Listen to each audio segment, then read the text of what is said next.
Good lead. They're streamlined. Huh? We're streaming. It takes a minute to be gone. We overstream. Not recording this. Sure. We've always been. Of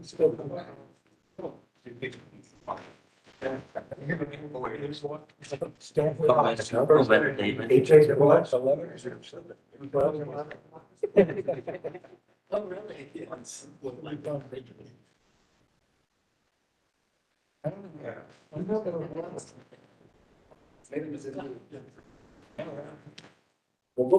So you're creating. That's what I'm saying. I saw that. We didn't get that number.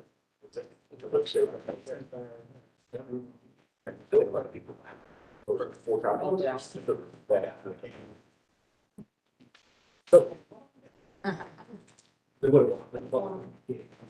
It's already. Yeah.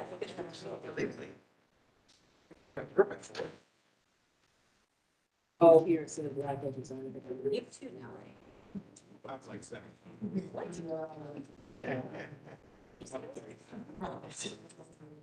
Feels like seven.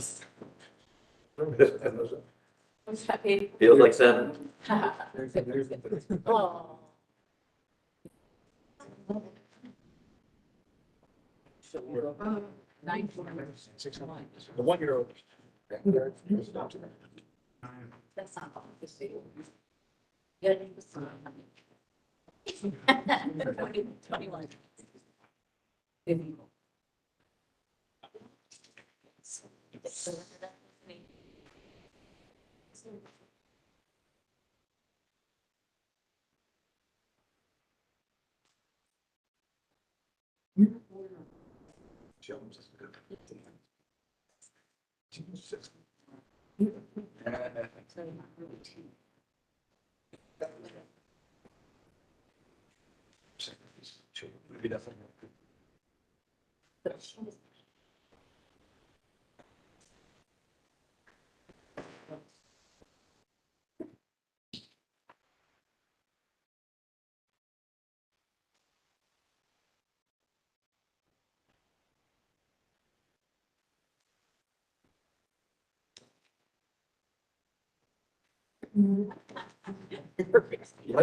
Oh, I intended to be flamed by the till I checked it. Too much walking. That's gotta go order one. 4-year-old is the one that's. That racing those horses. Yeah, well, I'm not wasting the horses, but I was in Seattle for a week for work. And I was staying in Phelps County on the water, the hotel where the meetings were at was 1.2 miles away. I was going up and down the hill 3 or 4 times a day. I was averaging like 10 miles a day walking. Yeah, and then the plane ride back, see in the middle seat with no legs, I think aggravated. Walking the track on the weekend didn't help matters today. It's over there, isn't it? Oh, really? Yeah, I don't get old.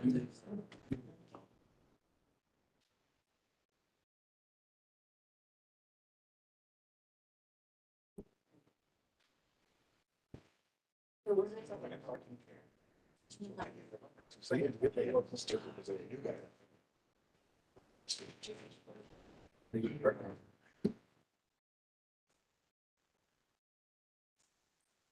Maybe it's usually your one. Yeah. Oh. I don't.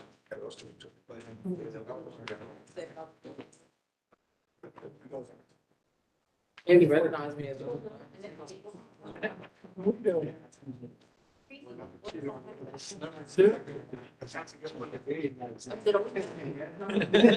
Hey, Brian? Yes. Yeah. Yeah, I know.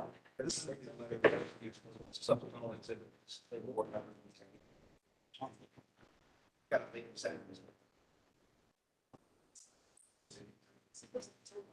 I don't know. He said in case I don't make it, but if he doesn't make it, that'll be the test. Yeah. It's good, man. How long you guys? I think so. When you were there? I'm sure. Yeah. It's a lot. Yeah. He said it was,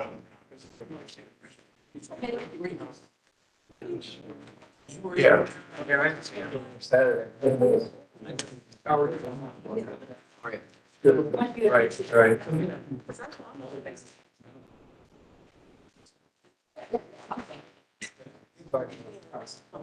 But. I usually. Right. Right. He's like, you could just close. No. Yeah.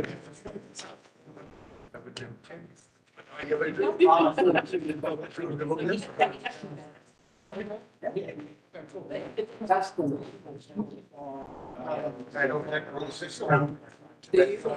Yeah. Okay,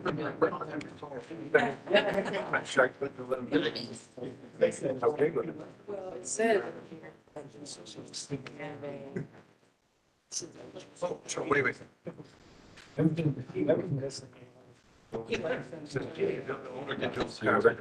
we got it. Yeah. Someday. Kind of fun.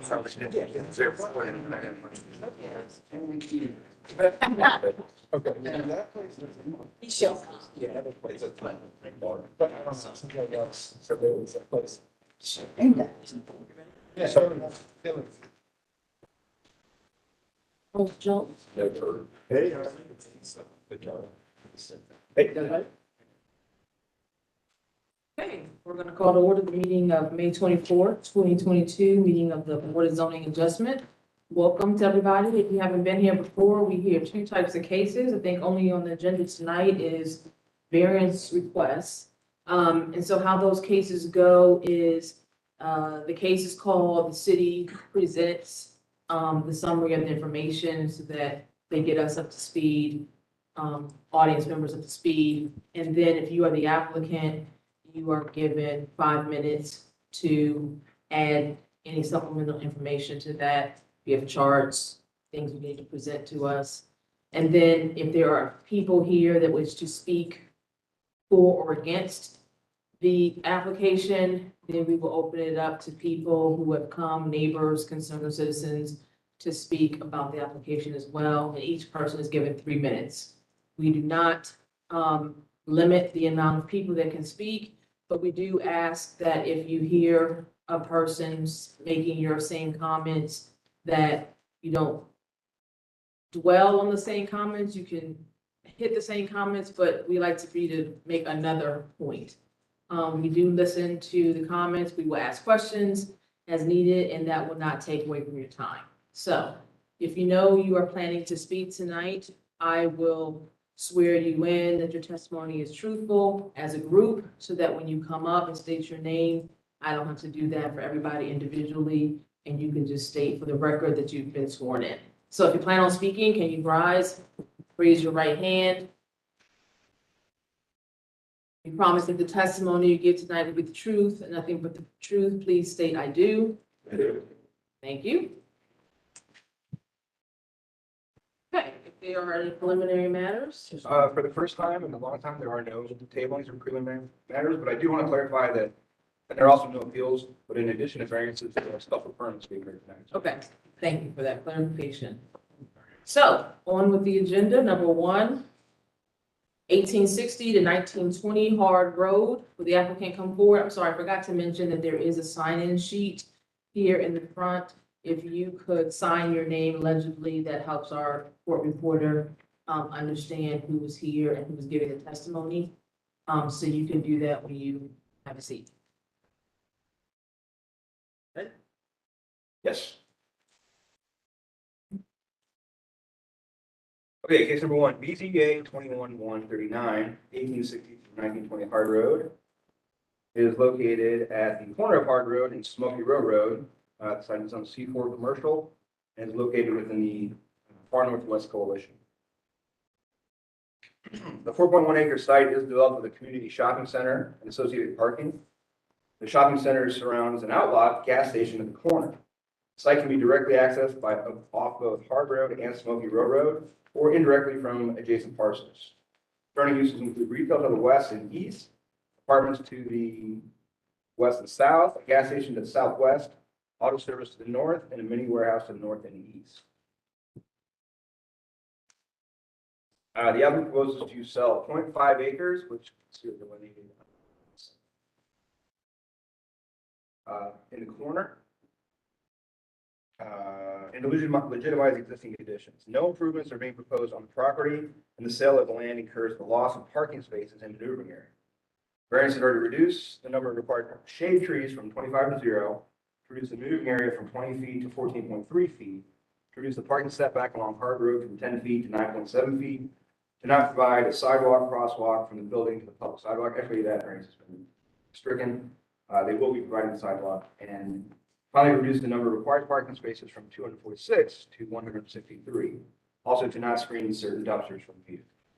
The planning division requests a connection to the existing sidewalk, street trees, additional landscaping, and headlight screening along both the Hard Road, Smoky Road frontages, aligned with the Northwest Plan design guidelines.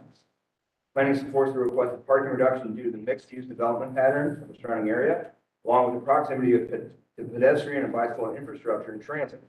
However, staff requests additional bicycle parking that is cited for direct access, store frontages, and distributed evenly throughout the site, to mitigate the requested parking variance. The Division of Traffic Management also states that a variance to not provide a sidewalk or crosswalk from the building to public sidewalk is not supported in consideration of significant changes that are proposed in the area of the site. Far Northwest Coalition recommends approval of this request. Staff can recommend approval as the proposed variances are to legitimize existing conditions. The applicant has added a connector from the private sidewalk to the public sidewalk and has committed to an embellished landscape plan, which you can see on the screen. The only condition we're asking for is the landscape plan be stamped to ensure the sidewalk connections and the committed to landscaping are provided. Madam Chair. I thought you said something about bike racks. So you said you wanted additional bike racks, is that what's that? I believe that was a recommendation from planning, but not a condition. Not a condition, okay, As is typically there. okay. Okay, ma'am, state your name for the record or whether you've been sworn in. Good evening, my name is, sure this is on. Yeah, there you Good go. evening, my name is Rebecca Mott with the Plank Law Firm with an office address of 411 East Town Street, Columbus, Ohio, 43215. Yes, I've been sworn. And actually, this is a shopping center site that is in the rear of the UDF out parcel that's right along the intersection of Smoky Row and Hard.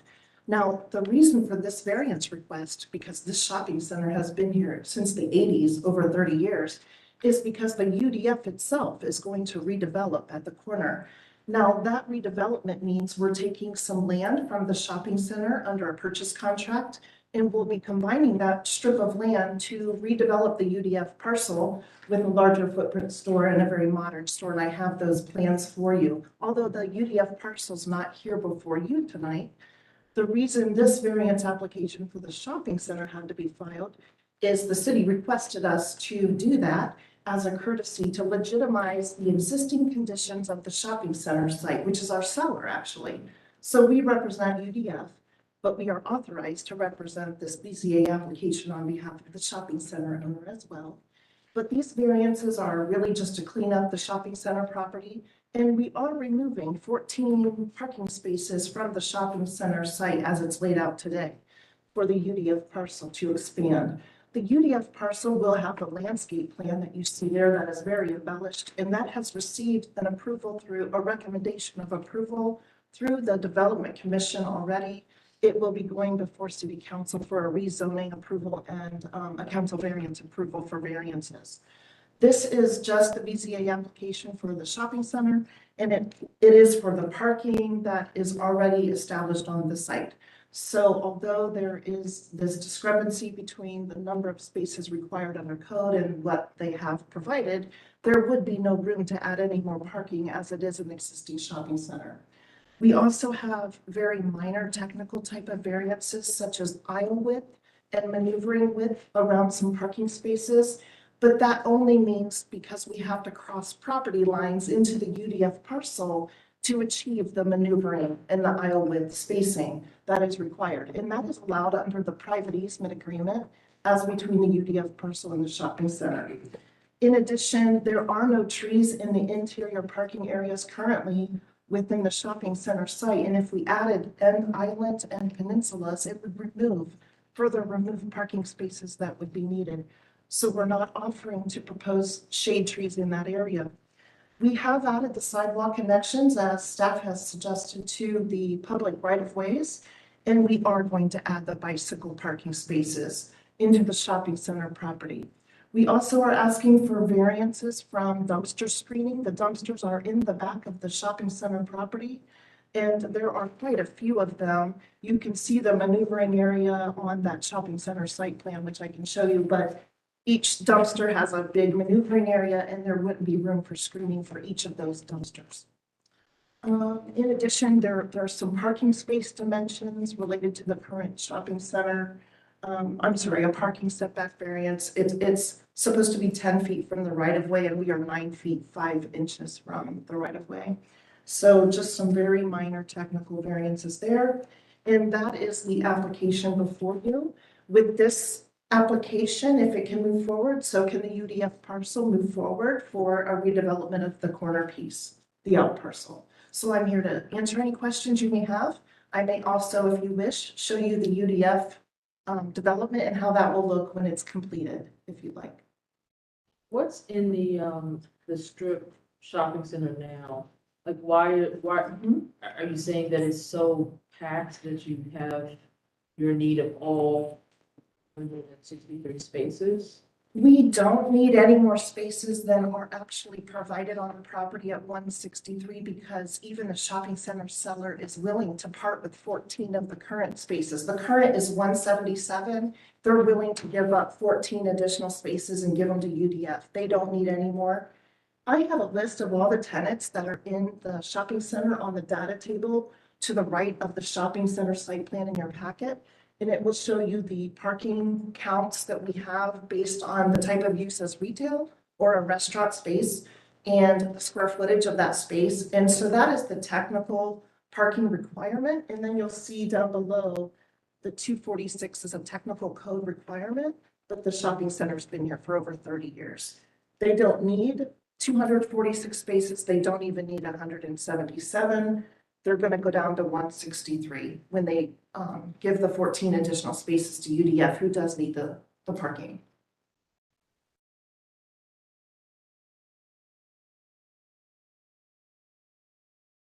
Yeah, but I guess I'm getting at the shade trees. There's actually not 25. I know our application and statement of support lists a variance of 25 trees. That is not correct. Because we have 163 spaces provided, if you calculate one shade tree per 10, that is 17 shade trees in the parking, not 25. So our variance requests can be reduced to 17, but we don't have room to provide any. Well, it does say shade trees provided 5. Shade trees provided 5. I believe they mean perimeter trees, not the parking trees. The parking trees would mean adding islands, peninsulas, end aisle islands, and you'd have to have, I think it's 250 square feet of soil in a 2.5 inch caliber tree in each soil bed. That would be quite a bit of space and take up more spaces that we need for the shopping center. Looks like there's 5 shade trees and that little button thing here in the middle. Looks Yeah, like that's a what they microphone. else. Let me take a look. I I apologize. think that was The rest of Okay. the trees are in the new parcel. You are right. There are 5 trees existing. I apologize. And then the other ones are gonna go along the new development, is that? Yes, Me. the landscape plan for UDF, like here's the UDF site. It will be a brand new modern prototype that UDF is presenting just on this property. They have not presented this in Columbus yet. So this is pretty exciting for UDF. And then with that, I have the canopies and how they're gonna look really modern and compatible. But I have the landscape plan too. Actually, Jamie, could you please forward your screen to the landscape plan? And here's the bigger plan for the landscape plan for UDF. UDF hires, they're out of Cincinnati. They hired a former botanical gardens landscape architect from Cincinnati Botanical Gardens to be their landscape architect. So when they design landscaping for their sites, they're really supplemental and embellished, and they exceed code requirement. So in terms of planning requirements and requests that there would be landscaping, it will be embellished along that intersection, along both Smoky Row Road and Hard Road. You can also see we are improving the curb cut situation. We have the existing right in to the UDS site down south, but we also are removing a curb cut that is extremely close to the major intersection there at Smoky Row.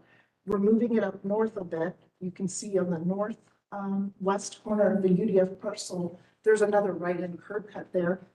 And we also have a turning lane that we are improving on Smoky Row as a right-in turning lane into the site. In addition, under our easement with the shopping center, UDF is allowed to also use the two full curb cut access points one's off Hard Road, one's off Smoky. So there's really great traffic circulation and improvements going on with this intersection and access. Any other questions? Do we have any audience members here that want to speak about this application? I've seen none. Are we ready to call the question? I'll call the question. Questions been called, please call the roll. Mr. Mora, Yes. Mr. Jones, Yes. Mr. Maleka, Yes. and Chair Pulverade. Yes, variance is granted, thank you. Thank you very much. Case number 2, 1967 Jackson Road.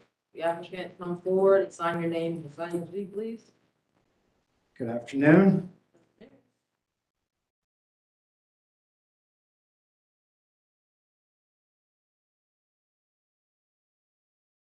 Thank you, Madam Chair.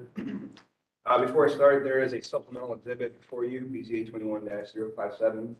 It's labeled, it's a letter from a concerned neighbor. I have provided a copy of the applicant's attorney. I don't know, is Jen here? I just know the name Jen H. I guess she submitted the letter in lieu of personally. Okay, BZA 21-057, 1967 Jackson Road is located at the terminus of Jackson Road, approximately 215 feet west of Geneva Avenue. The site is Zone M manufacturing is located within the Southwest Area Commission. The 2-acre site is currently being used as a vehicle junk and salvage yard. The business was cited by code enforcement for lack of zoning clearance, operating an impound lot, junkyard or salvage yard without a license or special permit, and for being located within 600 feet of residentially zoned property, as well as parking on gravel. So if you look at the slide here, the site in, I guess, bluish is the subject site that's within the city of Columbus. This is also owned by the same entity, which happens to be in Franklin Township, and this is the abutting residential, which should by code be 600 feet away. The applicant is requesting a special permit to store junk and salvage vehicles, and he has a portable building. You have a portable building, as well as variances reduce the separation requirement of a more objectionable use of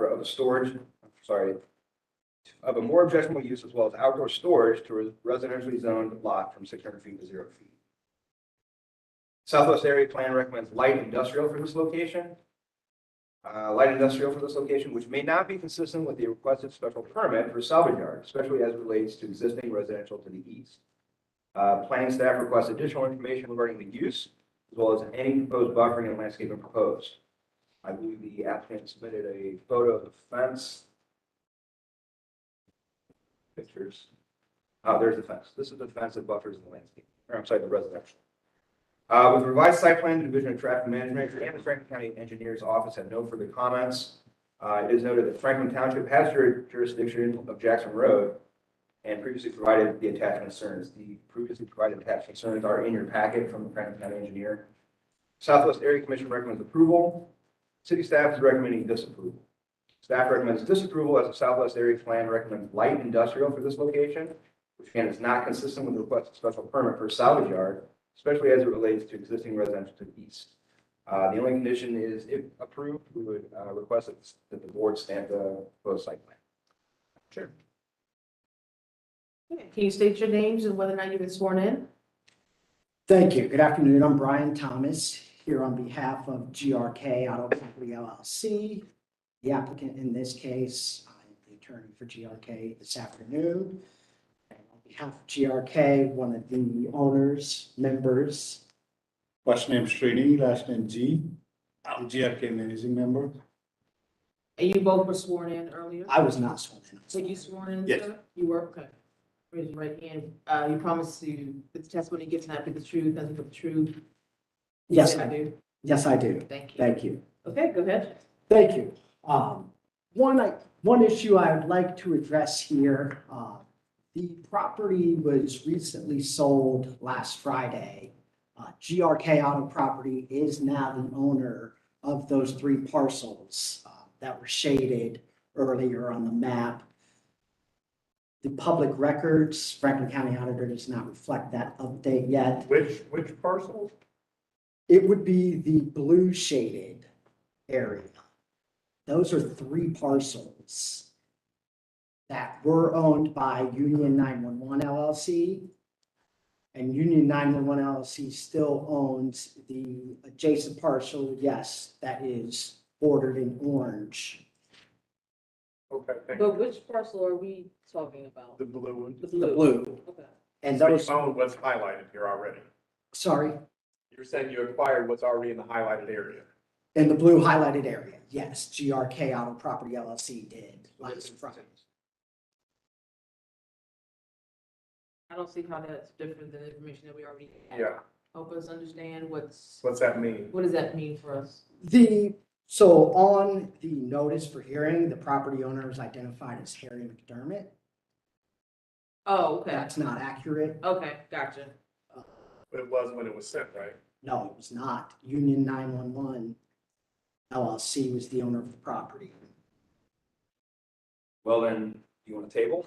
Because I was never provided any updated affidavits or mailing labels.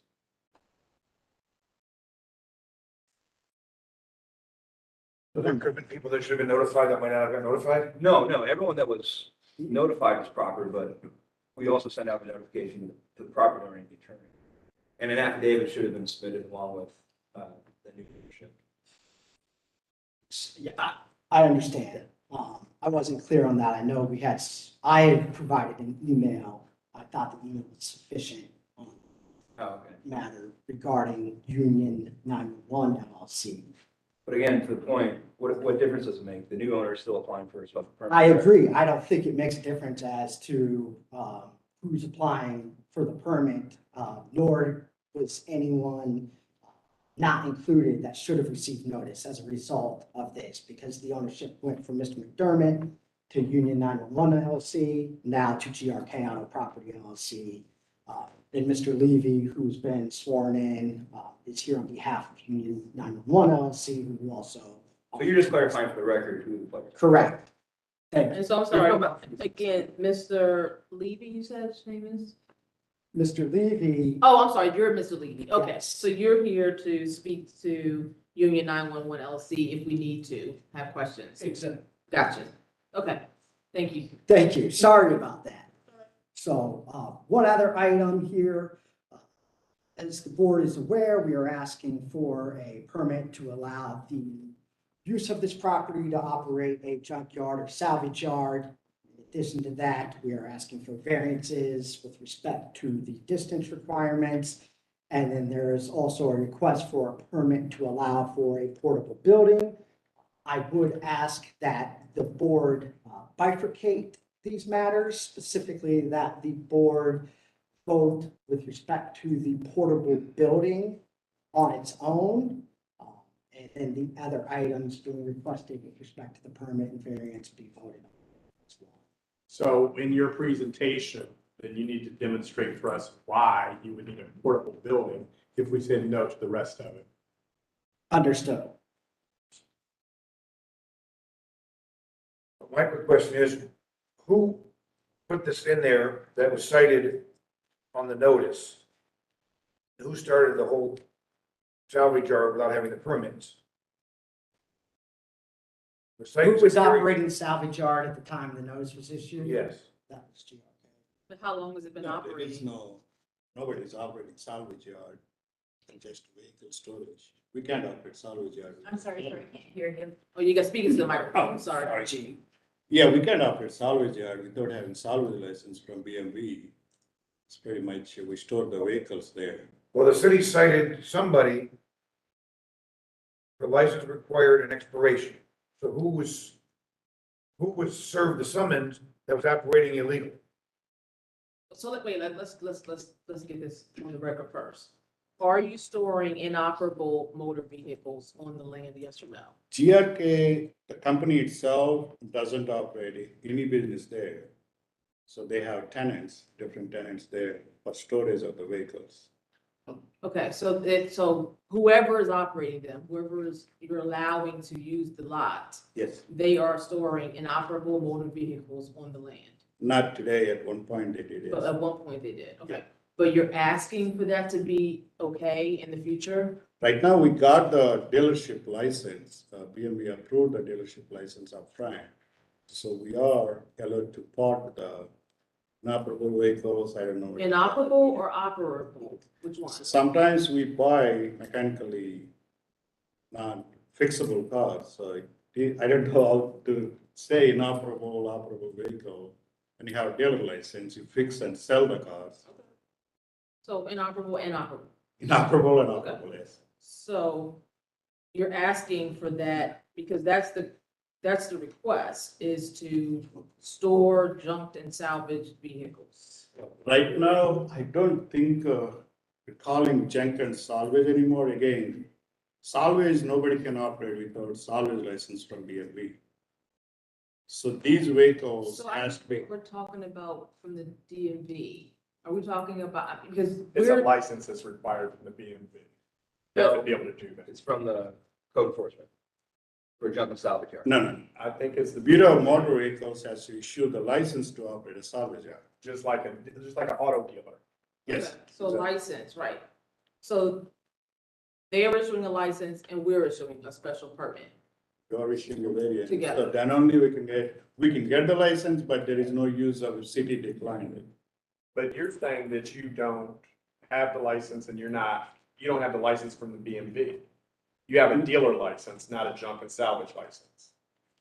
Yes, And you don't intend to get a junk and salvage license. if you guys approve, then only we can get the junk license, salvage yard license. So you do want to get it?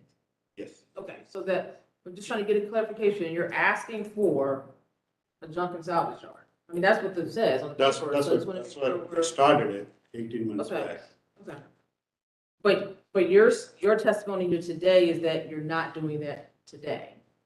No, salvage business, we're not doing. Then how come you were cited for doing it? Because they thought, because of vehicle storage, they thought it's a salvage yard, but we can't operate salvage yard there. This application was filed a year ago. Okay, so who knows what's been going on? Apparently this, Well, this inspection was made on November 20th, 2022. 2020, I'm sorry. I'm sorry, what was that date? This inspection was made on November 20th, 2020.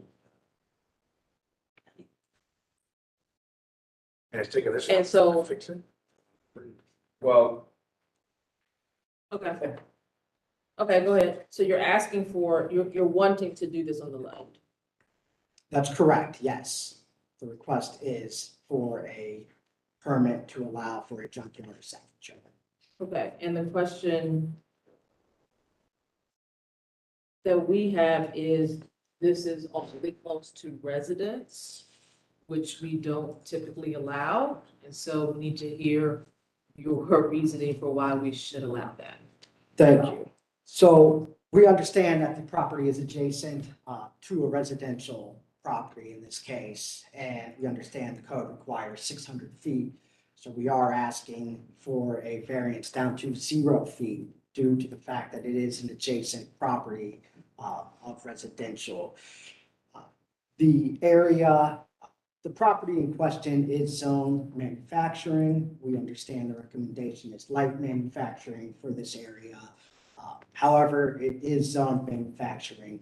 You're requesting a permit. we believe the appropriate landscaping and barrier can be in place on the property to minimize. You believe? This is your application. If you believe it, you need to be presenting us what you plan to do, not what you believe can happen. Understand. G, do you want to speak to the improvements regarding the landscaping? Landscaping, we submit the architectural plan, right? Can you speak louder, sir? We gotta hear you. Landscaping, we did submit plan from architect. Should be included there. This is the most up-to-date site plan. Yes, on the right side, yes. Can you, do you want to sort of describe what's there in site? So when we started this, they're all trees. So trees been cut down and we put almost 24 inches of millings on the property. So I don't know, right now is a lot different 2 years back when they sited. There is some vehicles, looks like in the grass, but right now it's completely improved, has improved a lot. And we didn't cut the trees from the trailer park. The grown trees were there already, so. Where are the trees you're saying that are grown trees? Grown trees from trailer park to us, almost 20 to 30-foot trees.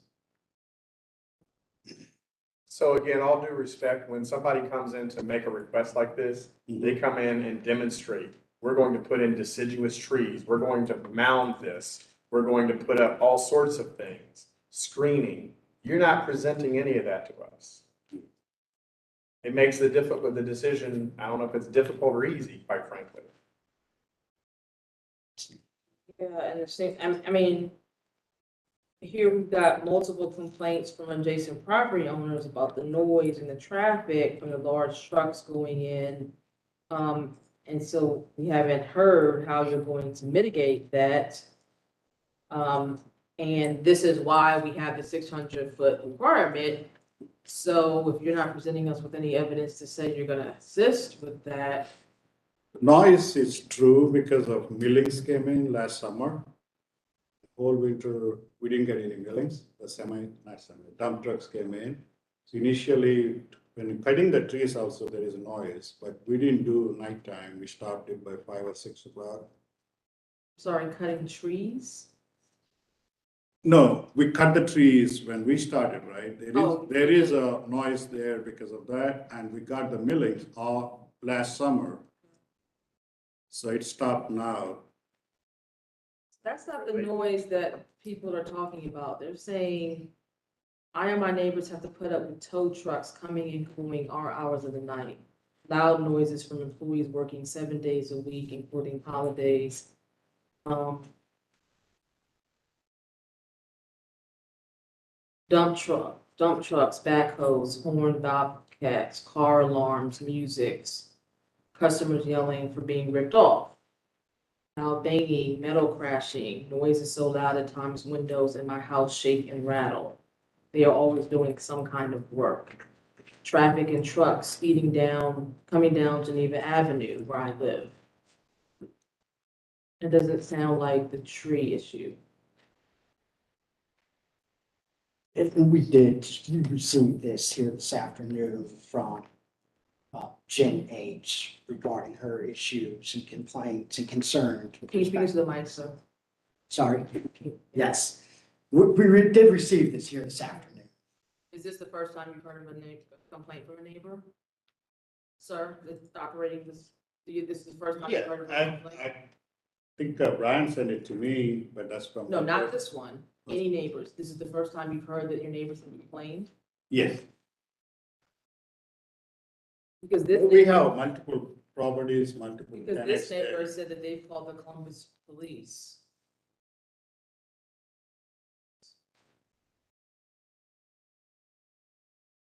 So that's hard to believe that you would not have heard about that. So they mentioned Franklin Township, RK Levy. Yeah, like I said, there are multiple tenants. It's not only GRK. There are multiple tenants there. I don't know who she referring to exactly. Who is Ray, who runs the business? He's one of my partners. So this person said, I used to send texts to Ray, who runs the businesses in both locations, per his request, so I wouldn't call the cops because of all the issues that I was having. But I stopped that as it never really helped at all. He did not respond, nor did he do anything about the situation. Also, Ray came to my yard sale where he told me that he was allowed to work past 11 and make all the noise he wanted. Okay. Okay. And he also let me know that he was going to win because he has 2 lawyers and we didn't have one. So that looks like more personal to me. Ray is a member of GRK. Right, so I think it's fair to say that the operation has been aware of the neighbors' complaints. I have no reason to doubt the statement in here that's provided. Gee, are you aware, have you been contacted by the police No. regarding this? But his partner has. If they know each other, that looks like for me more personal. I don't even know how she knows the race number. Based on this statement, I agree with that. I mean, a Neither person one of may them are not here have to been- testify, but again, based on this statement.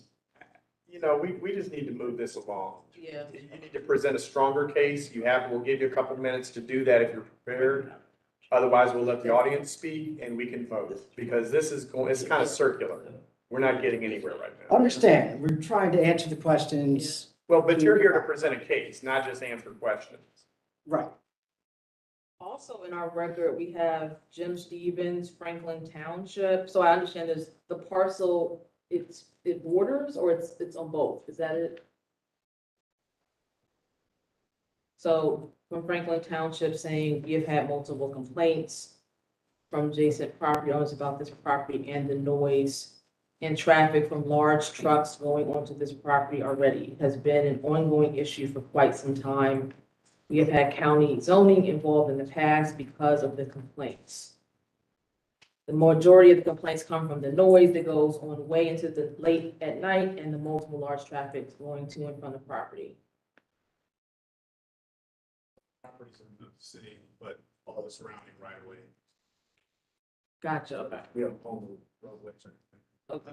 That Jackson Street, which you have to use to get Yeah. onto the street, is county. Yes. So people are calling both places, trying to Yeah, get. so anything that's not in color is township. Okay. Right. Yeah, sir, I mean, I'm sorry, what was that statement?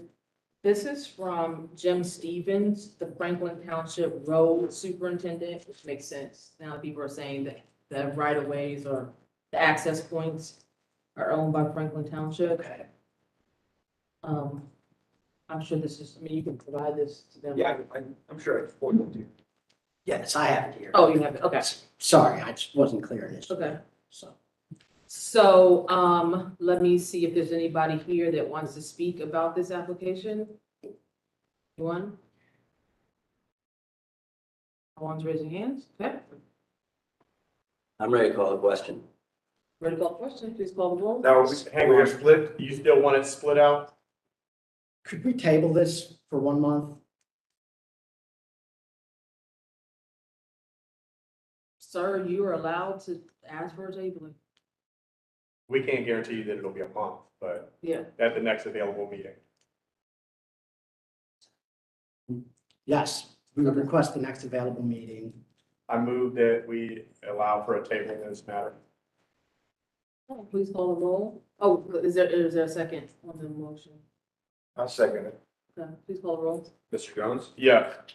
Mr. Maleka, Yes. Mr. Demora, Yes. Chair Palmer Bailey. Yes. Tabling granted, we'll see you on the next available. Thank you. Okay, case number 3, 1445 Neal Avenue.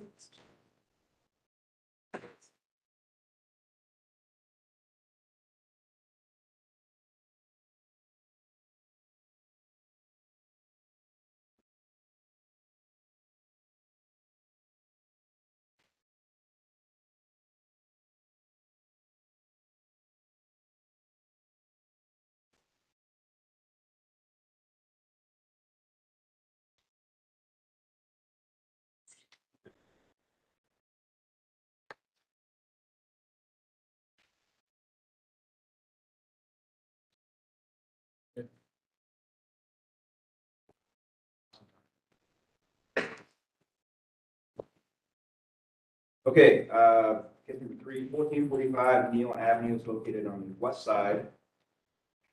Approximately 135 feet north of King Avenue. The site is zoned AR4 apartment residential and is located within the University area.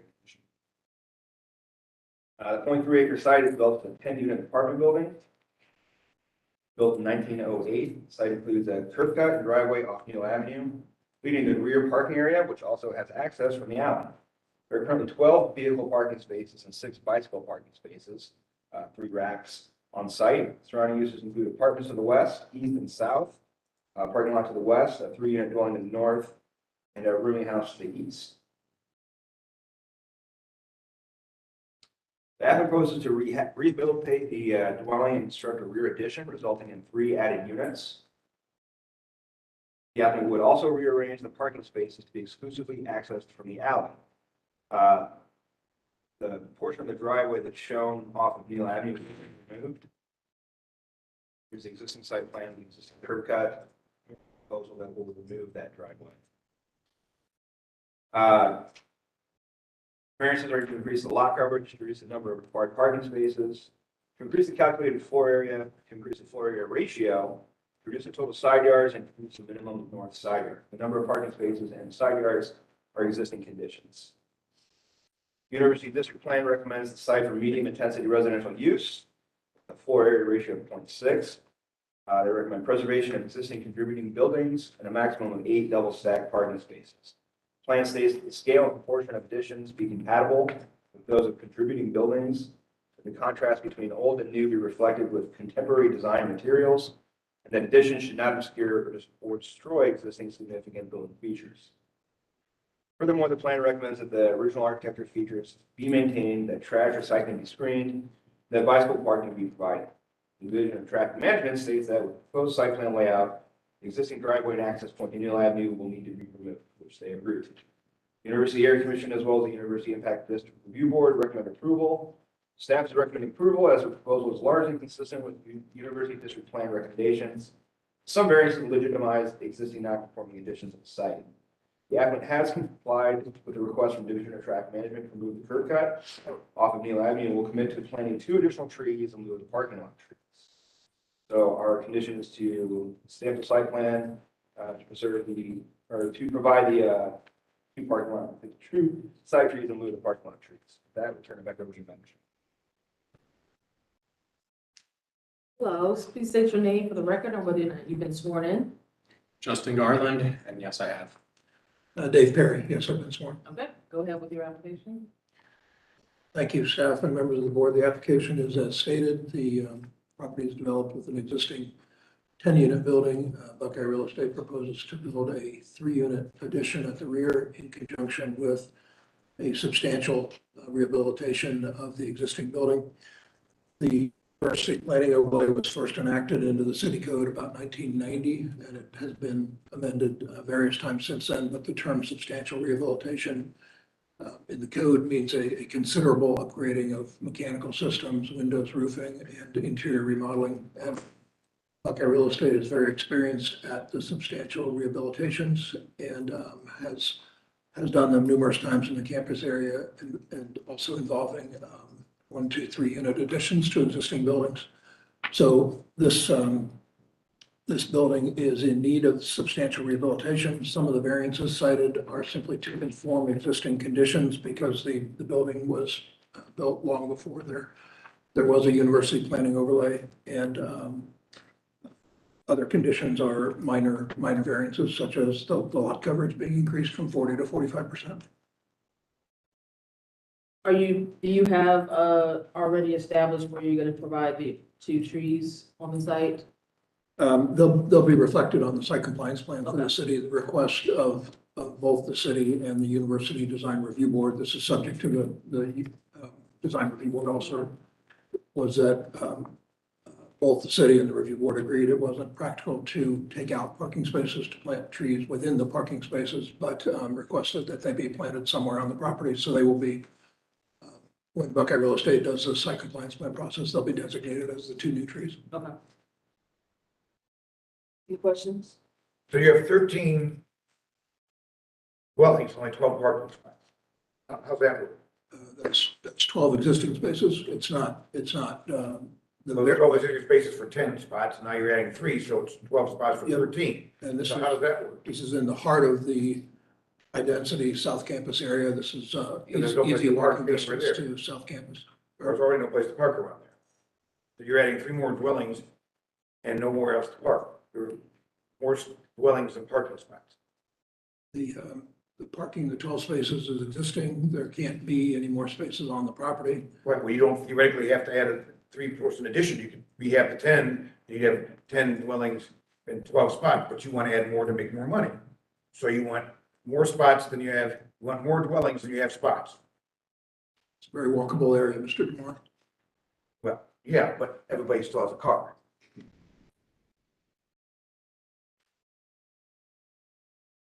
So I mean, theoretically, you could rehab the building with your 10 units, and you still have 12 spots, but you want to add more spots, but not add more parking spots. The building is currently 10 units with 13 bedrooms. So we're already How many bedrooms are going to be in the new thing? 17. So 17 bedrooms and 12 parking spots. That's correct. Okay, and there's no place to park already, so, okay. There is on-street parking on Neal Avenue. Yeah, the odds of getting one of those are like winning the lottery. I believe you can apply the city Parking. parking test. City parking hasn't worked and it's still, but okay. So you hopefully get the other 3 votes because you're not getting mine. Is there anybody here that wants to speak about this application? Okay, any other questions? Yeah, I'll just add, Mr. DeMore, this went through a lot of review, city review, full support. University Area Commission that knows this area backwards and forward, full support. University Design Review Board, full support. Doesn't mean I have to support it. It does not, but this has had a considerable review by 3 different bodies. Yeah, but no one takes into consideration parking and anybody else. The city doesn't take consideration that. They absolutely do. So They absolutely do. The area commission wants so us. to talk about 17 parking. bedrooms and 10 and 12 parking spaces. That math doesn't add up to me. Sorry, it just doesn't. Are we ready for the question? I'll call the question. Question to call, please call the roll. Mr. Malika, Yes. Mr. Mora, No, Mr. Jones, Yes. Chair Palmer Bailey. Yes, variance is granted. I think you're here for the next one as well. We are, yeah. Okay. 1503, 1511 Hunter Avenue.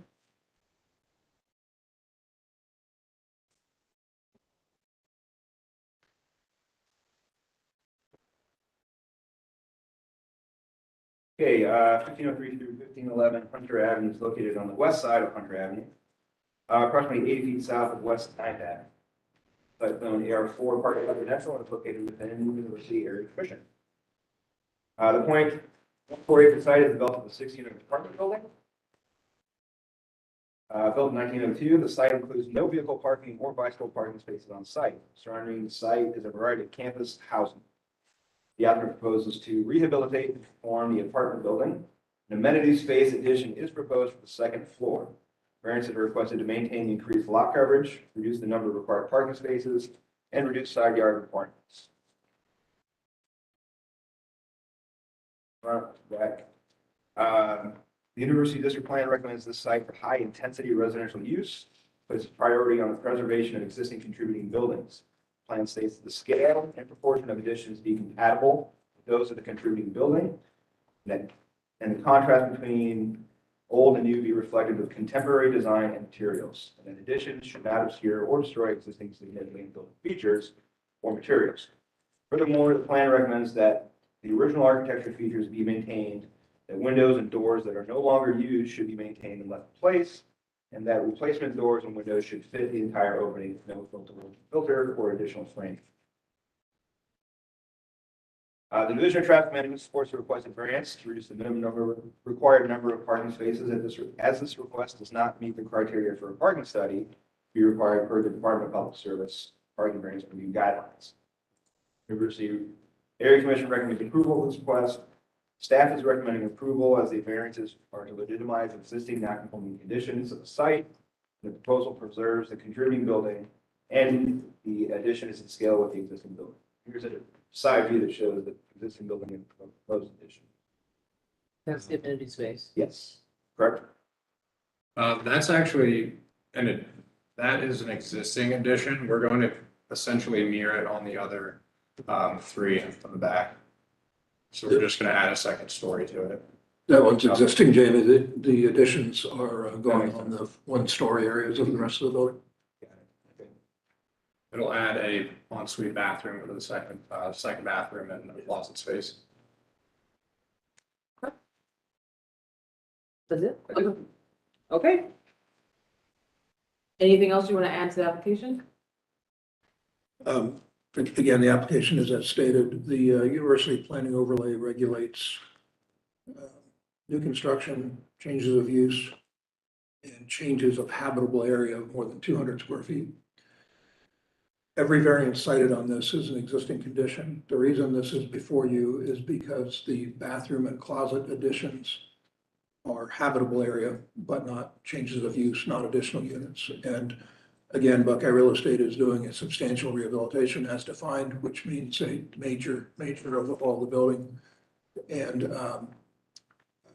wishes to modernize the units with 2 bathrooms rather than 1. So the reason this is before you is because of the addition of bathrooms and closet space. Any questions from the board members? Anybody here to speak about this application? Are we ready to call the question? I'll call a question. Question's been called, please call the roll.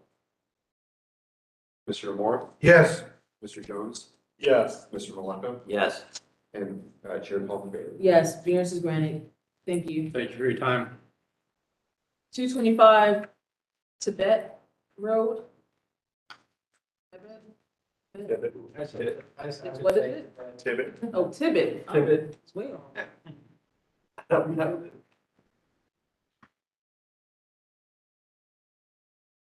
If you can sign the sheet there, thank you.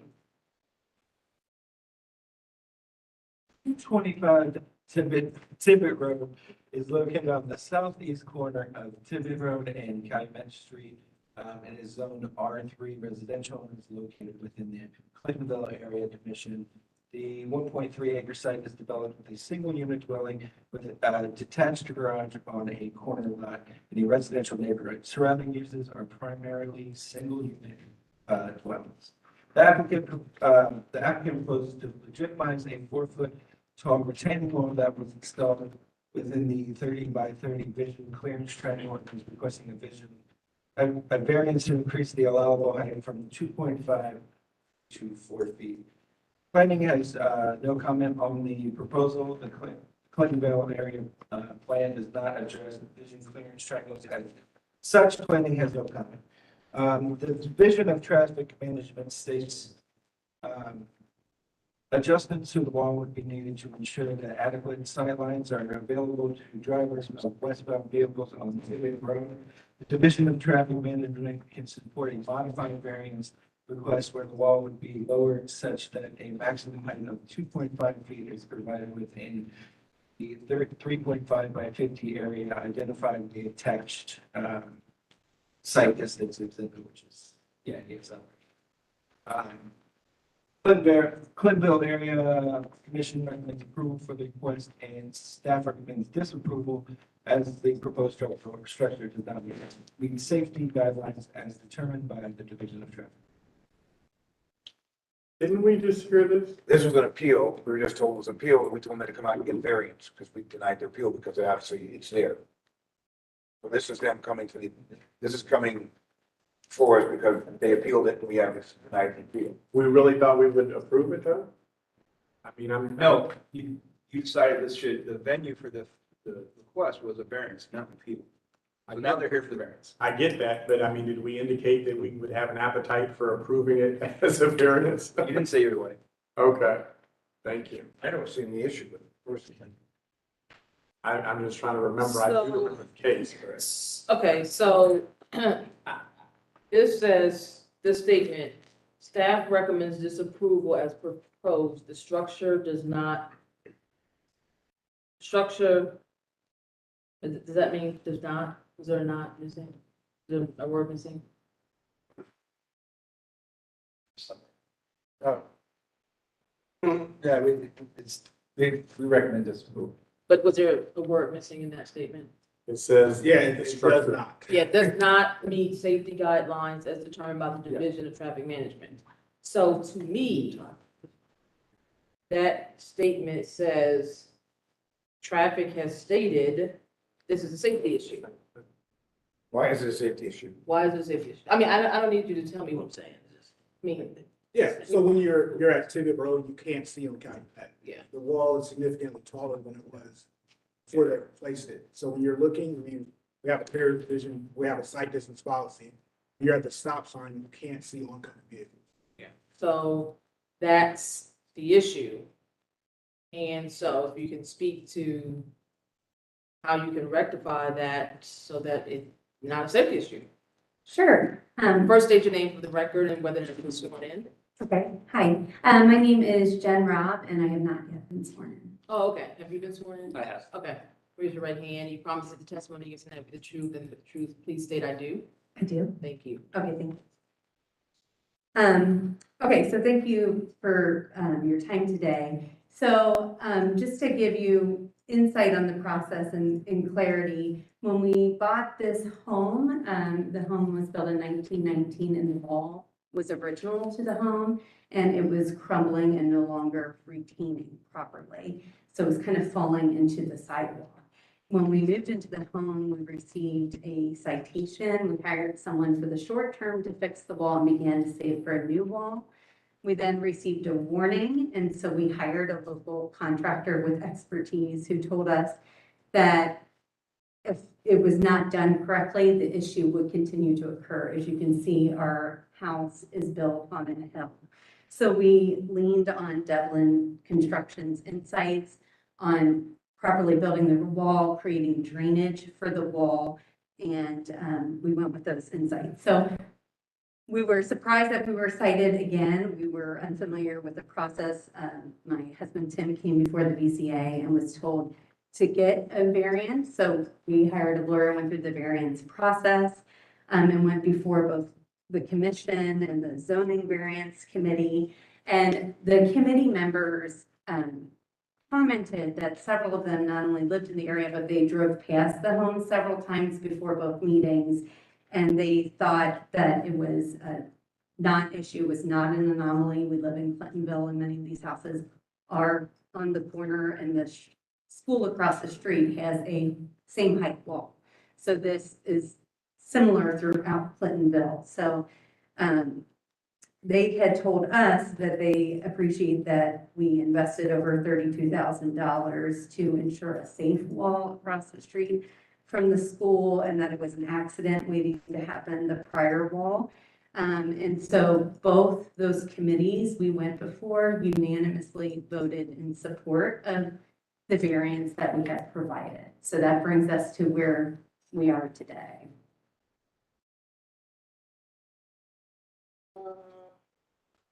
So, Brandon, not to put you on the spot, so you're saying the traffic coming from the left side can't see somebody pulling in from her house, in theory?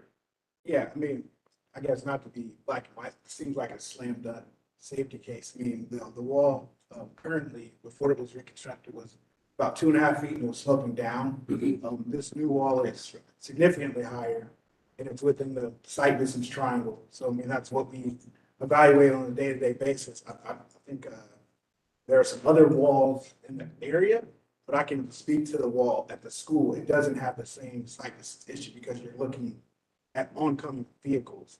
So when I guess Jamie has the view, if you're sitting here, I don't know if Google Earth, but if you're looking towards Calumet, this wall is the only wall that's blocking your vision. The wall on the other side of the street of the school, you'll be able to edge closer to the roadway because you're looking at the oncoming vehicles on the other side of the street. So it's not like a precedent. It's not in the clear vision. It's not in the sight distance triangle. How tall is the wall at the corner? At the corner, it's 42 inches.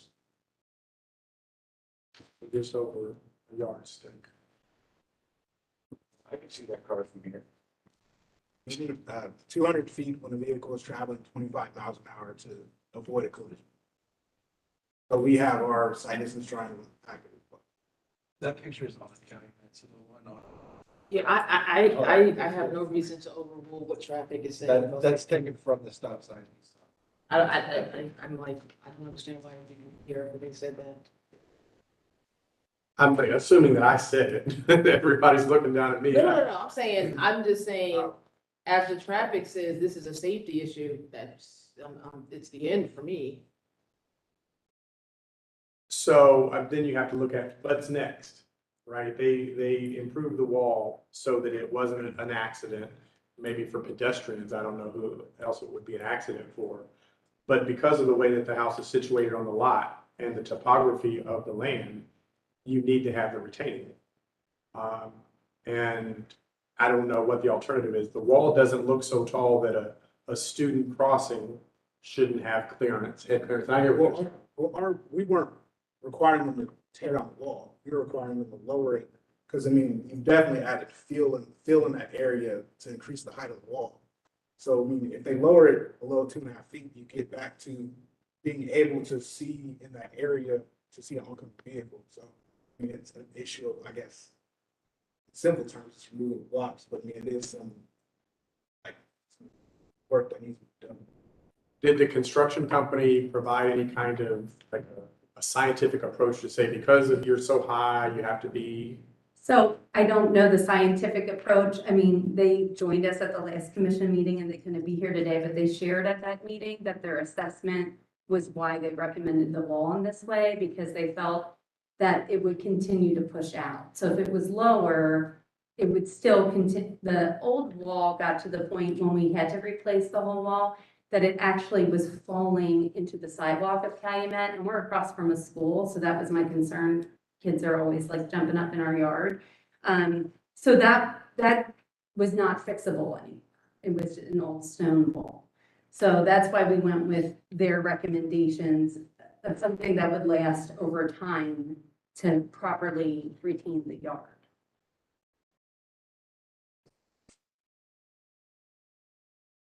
I don't think it's for us to solve here. It sounds like it's for your contractor and the Division of Traffic and Safety to figure out what can be done to solve the vision clearance and to solve the retaining.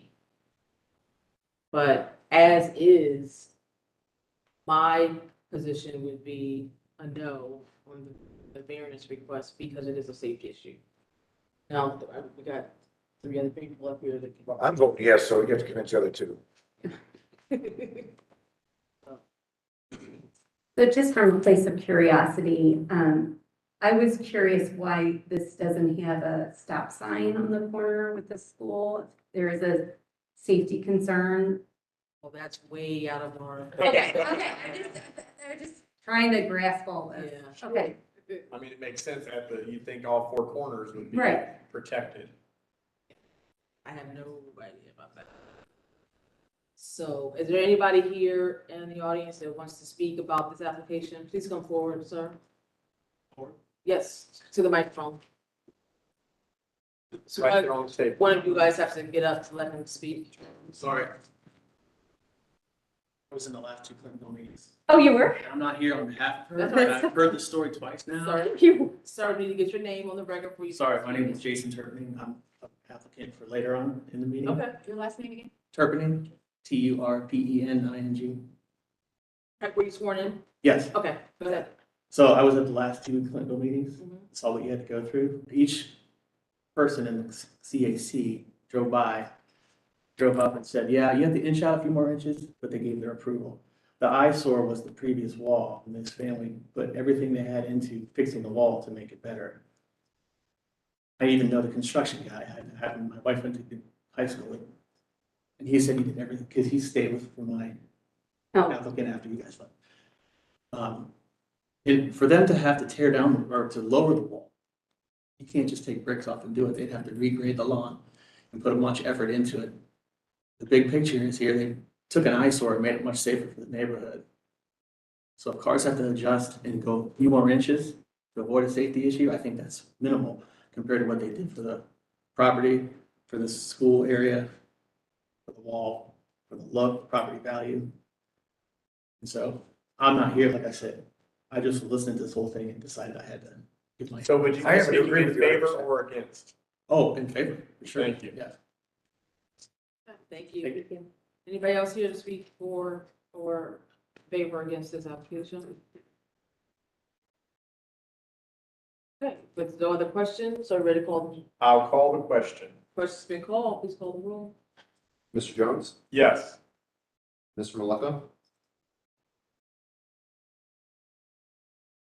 Yes.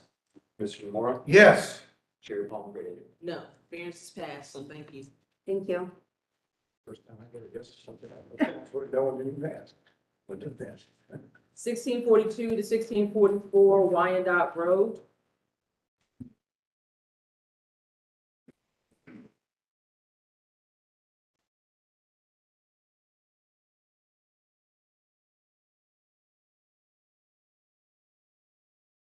Sixteen 1644 Wyandotte Road is located on the east side of Wyandotte Road, approximately 240 feet north of West Fifth Avenue. It is zoned R4 residential and it is located in the by Northwest area commission. The 0.13 acre site is currently developed with a two-unit dwelling. A detached garage is located on the southeast corner of the lot. Surrounding uses include 2-unit and multi-unit dwellings. The applicant proposes to razz and rebuild the detached 2-car garage and request a variance. The allowable square footage from 720 square feet to 748 square feet and to reduce the required number of parking spaces from 4 to 2. Planning supports the Class C2P2 design guidelines note that new garages should be located to the rear and access to via an alley. Additionally, parking variance requests should be evaluated based on the extent of the variance, presence of on-street parking, and pedestrian accessibility. Staff has determined that the proposal is supportable based on the Division of Traffic Management comments and the Fifth by Northwest Area Commission recommends approval of this request. Staff can recommend approval based on the extent of the variance, presence of on-street parking, and pedestrian accessibility. So I don't understand how raising and rebuilding is eliminating parking spaces. Yeah, I don't have a question either too. They only have a 2-car garage now and it's just making it bigger and they need 2 more spots. Yeah, well, I don't understand. Reconstruction, believe it or not. You was what, you? Non-conforming. Oh, okay, so they were non-conforming only on the spaces. Okay. Okay. Big claim, whether or not you were sworn in. Brenda Parker, I'm not. Okay, raise your right hand. You promise that the testimony you give tonight with the truth, nothing but the truth. Please say I do. I do. Thank you. Okay, anything to add about this application? No, the garage is in disrepair, so he wants to replace it. The lot's not very deep, so he can't get 4 parking spaces and still have a little bit of yard space. And he wants to maximize the width of the garage, so that's why he's asking for it to be a little bit larger than allowed size. Okay, any questions from the board? Anybody here to speak about this application? I'll call the question. Questions been called, please call the roll. Mr. Maleka? Yes. Mr. Mora? Yes. Mr. Jones? Yes. Chair Palmgren? Yes, variance is granted, thank you. 654 Midhoff Street.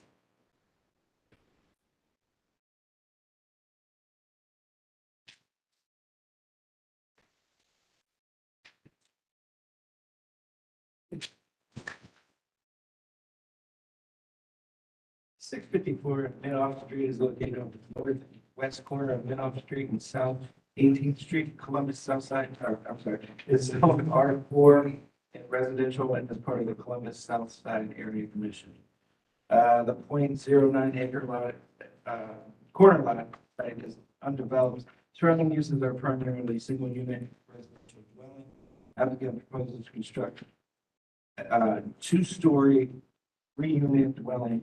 Multiple variances are requested in order to proceed with the development of a multi-unit dwelling in corner lot.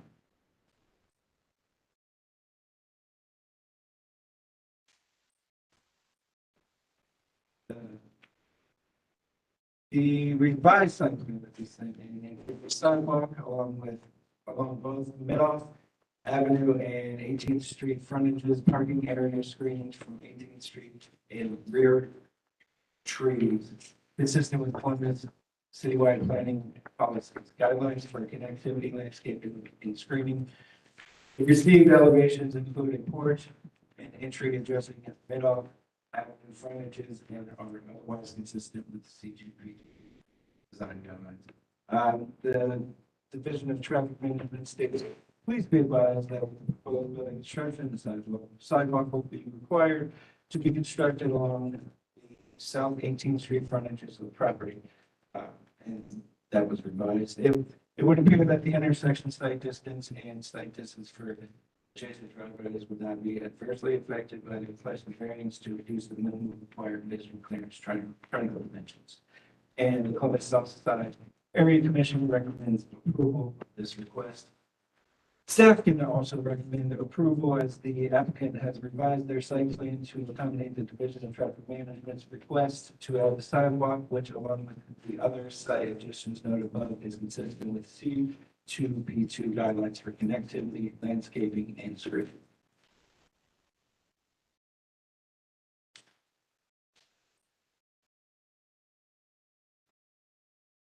Okay, can you state your name, whether or not you've been sworn in? Bill Anderson, yes, I was. Can you add to, what would you like to add to the application? Yeah, just that, this is our fourth, project that will have done in, Southern Orchards. And we are looking for, to take the amount of parking spaces from 6 down to 3. And then the vision triangle, as was mentioned. And then, on the side yard, the setback from 5 feet to 3 feet. And then to also reduce the distance from the parking pad to the right of way from 10 feet to 6 feet. And then this is also a lot that's less than 50 feet wide. So there's, square foot variance required there. So if everything around is a single family home, why aren't you building a single family home or maybe a double, why you have to build a triple? Well, it's essentially a double. It's not essentially a double, because if it was a double, you wouldn't need a parking variance. Or maybe you need 1 spot, but now you need 3, because you want to build 3 instead of just building a single family home like the rest of the order, building a double. Well, it's 2 1-bedrooms upstairs and a 2-bedroom on the first floor. So it's 4 bedrooms, you have 3 spots. Correct. But you could easily build a duplex or a single family home and not have most of these variances, but you want to build three of them on a neighborhood that's all single family homes. Well, it's not all single family homes there. Okay, are there any triplexes in the area? Not to my knowledge. So why do you think you have to build a triplex there? To maximize profits, that's the only reason, correct? We could, if you had 2 bedrooms upstairs, it'd be essentially a double. And there could be just as many people parking in that as there is 2 1-bedrooms. Well, yeah, but you could build a single family home too. We don't build single family homes. That's not the business model that we're in. Are there doubles in this neighborhood? There are. They're doubles, they're no triples. But this is a double. Oh, Two. Still 3 units. Yeah, but it's not. But it's a total of 4 bedrooms. Two. Okay, any other questions? Is anybody here to speak about this application? I'm only because we just had this issue with the vision clearance issue and it came up again, and I'm perplexed by the statement that traffic rights here. It would appear that intersection site distance and site distance for adjacent driveways would not be adversely affected by the requested variance to reduce the minimum required vision clearance triangle dimensions. Does that mean that somebody actually drove it or? And that's just standard language. You look at where, how it's sitting on the lot, you don't, it's just saying we didn't draw it. You can just look at it and see that there's no issue. Okay, It's just, we don't want to draw. gotcha. So you're saying that how it's sitting on the lot, even though it's in the triangle, it's not gonna be a vision problem? Gotcha, gotcha. Okay. I'll call the question. Question's been called, please call the roll. Did we ask anybody? Or we did? We didn't ask. Mr. Moore? No. Mr. Jones? Yes. Mr. Malaka? Yes. Chair Palmavere? Yes, variance is granted, thank you. Thank you. 373 Thurman Avenue.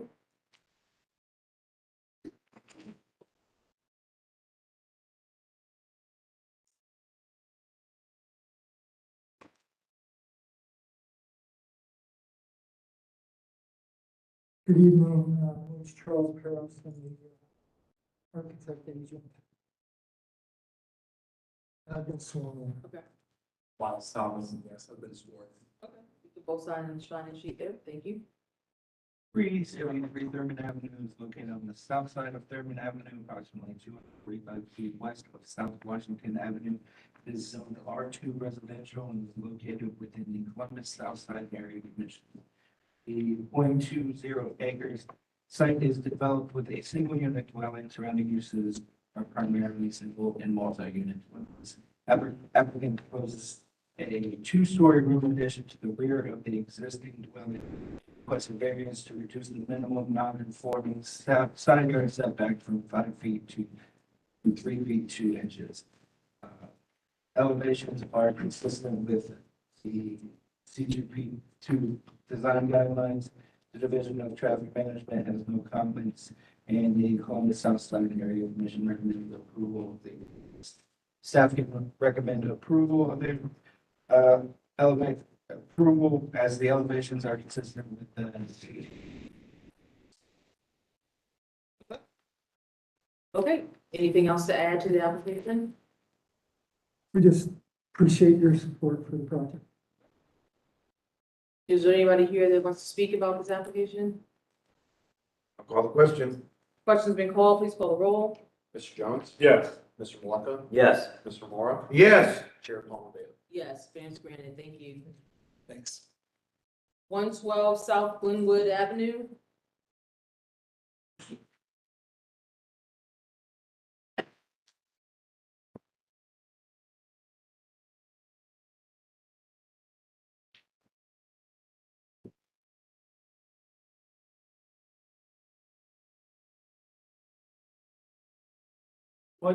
South Glenwood Avenue is located on the east side of South Glenwood Avenue, approximately 100 feet south of West State Street.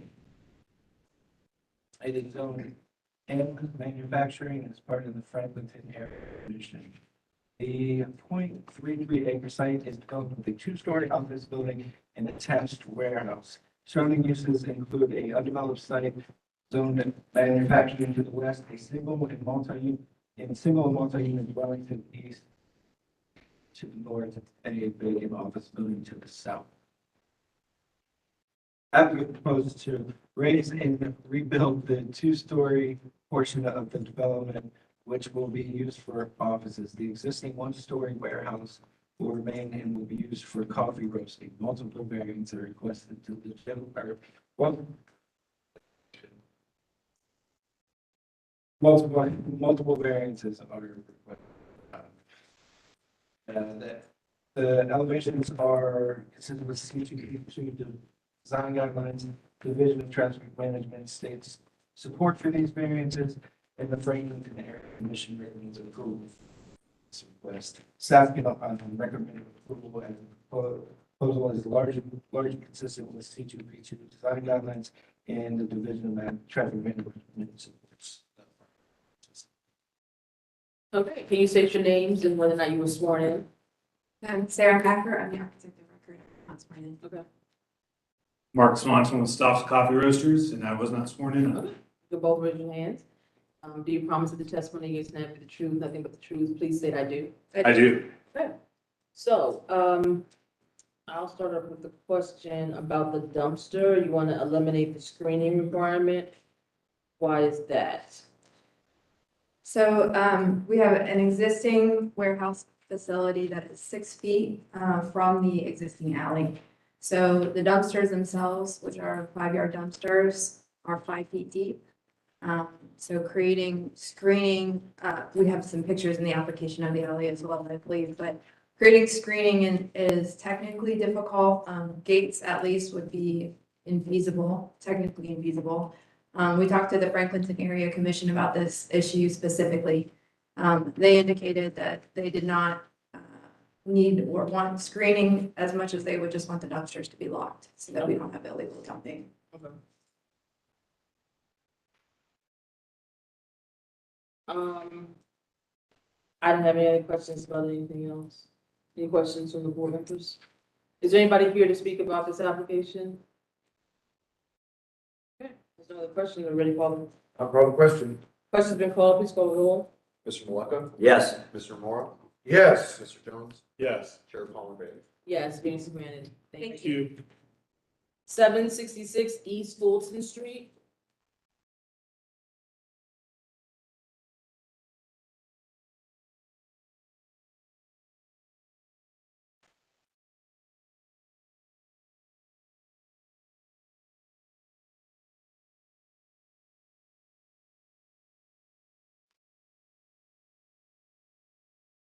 Seven 66 East Fulton Street is located on North Street in South Monroe Avenue.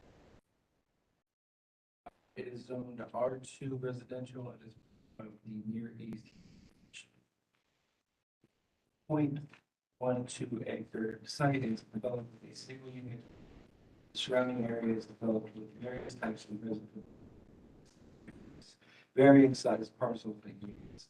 The applicant proposes a lot split allowing existing single unit dwelling to remain in the construction of a 2-unit dwelling on. Multiple variances are requested in order for the applicant to proceed with the development of a multi-unit dwelling on the corner lot. Planning supports the elevations as they are consistent with East area plan design guidelines and will move to full support with the addition to along South Monroe and Fulton Street frontages in consultation with the city forester.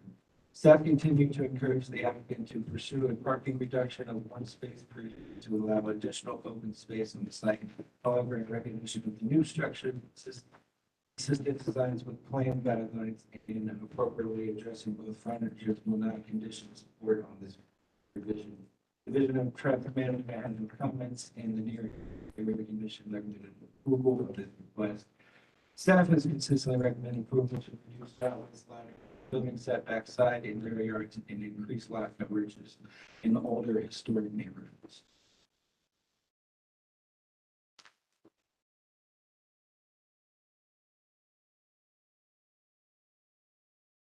So is there a condition to put trees somewhere? They didn't condition They just said they'll move to full support with the addition of street trees along South Monroe and Fulton Street frontages. So are you guys gonna put street trees in? Well, I'd like to talk about the street trees a little bit. Staff, could you go back to the ground photo? Can you both state your names and whether you're sworn, please? Sorry, Dave Perry is consultant to Horace and Ron. Carrick Sherrill, I'm the project architect and I have not been sworn in. Okay. Do you promise that the testimony you give tonight be the truth, nothing but the truth? Please state I do. I do. Thank you. Okay, go ahead, Mr. Perry. Okay, thank you. On the street tree issue, take a look at that ground photo. There is no tree lawn on the Fulton side, and the tree lawn on the, the Monroe side, and the Fulton tree lawn is literally about 18 or 20 inches wide. Carrick, part of the Near East Area Commission process, requires an on-site meeting, and I made note of that when Carrick and I did the on-site meeting with NEAC. The city forester will not put street trees in a very narrow tree lawn like that. They're typically looking for a minimum of 3 feet. So the trees are okay. But I'd like your motion to say, request your motion to say, subject to city forester approval, because we don't have any ability to put them in the tree lawns. Whether the city forester will approve them in the right of way on the bank, that would be okay, if that's an acceptable placement. Yeah, the city didn't make their approval conditioned on that, so we won't add it. Okay. We will turn to question about it. That's fine. Okay, anything else you want to talk about on this one? I know, other than if there's questions.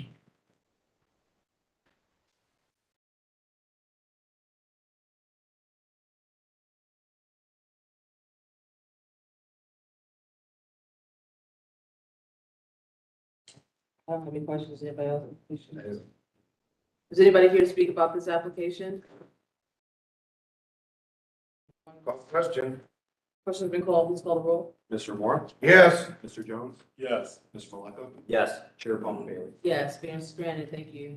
Thank you. Have a good evening. 209 DeSantis Drive.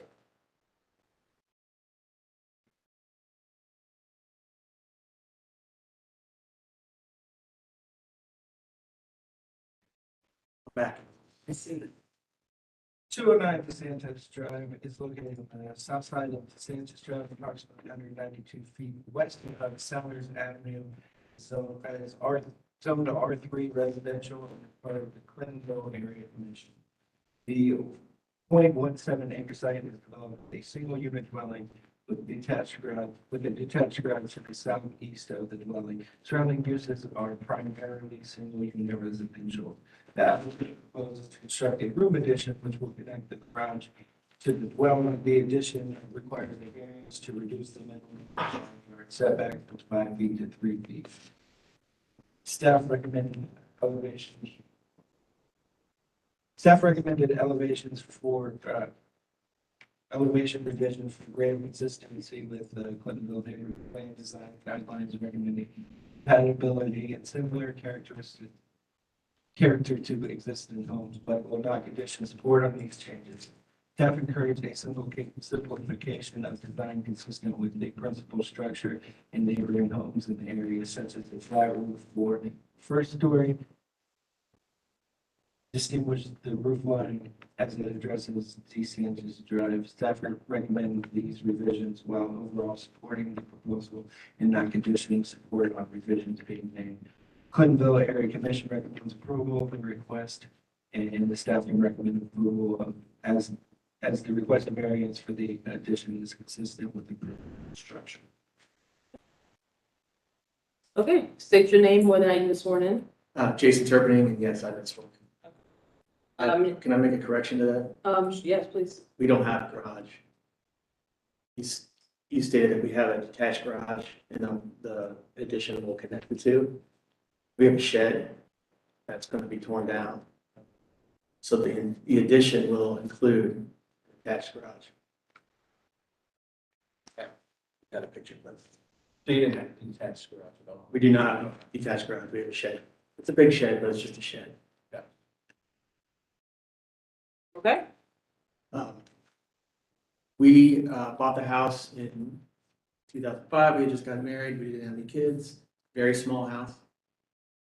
It was built in 1948, I believe, before they were building codes. So the current structure sits within 5 feet of the property line. We love our street. We want to make it our forever home. So we decided to build out the back. We just want to continue the new structure on the same line as our existing west side of the house. Okay. Anybody here to speak about this application? Are there any questions from the board? Call the question. Questions been called, please call the roll. Mr. Jones? Yes. Mr. Maleka? Yes. Mr. Moore? Yes. Chair Palmer? Yes. Variance is granted. Thank you. 583 East Tulane Road.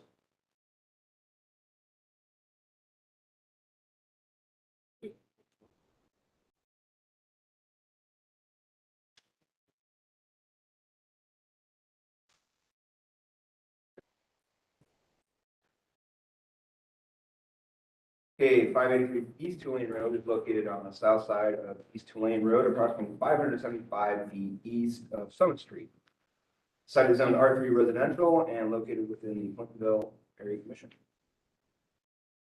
The site is developed with a 1,008 square foot single unit, single story dwelling constructed with no basement. Surrounding uses are single unit residential dwellings to the north, south, and west. To the east is a railroad line. The applicant proposes to construct a 720 square foot detached garage, requesting variance to increase the allowable height from 15 feet to 22 feet. The increased height will allow for storage space. The Clintonville area plan states that garages should be compatible and similar in character to existing nearby home designs, measured in terms of height and width, setbacks, and lot coverage. The Division of Traffic Management has no comments. City staff is recommending disapproval. As stated above, the Clintonville area plan recommends that garages should be compatible and similar in character to existing nearby home designs and measured in terms of height and width, setbacks, and lot coverage. Staff typically recommends approval to increase the garage height when the roof pitch of the proposed garage matches the roof pitch of the existing dwelling. Staff has consistently recommended disapproval of the variances that would allow an accessory structure to dwarf a primary structure. The only condition we're recommending is if approved, the elevation drawings will display.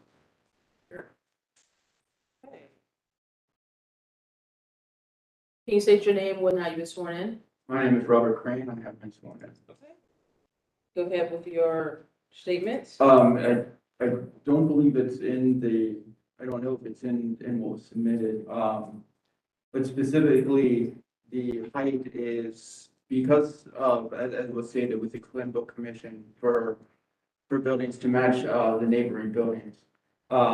I have both what the finished drawing of what finished outlet of the proposed drawing would be, which is similar there, and photos of my literal two nearest neighbors and how they exactly match. So when that, Oh, no, I'm sorry, you can pass them to him to pick them up. I would say that you're on target or you're on track with that, but it should also match with your home That is more specifically. that becomes its inherent issue. Is my home actually is itself doesn't match the neighborhood, and a lot of that yeah.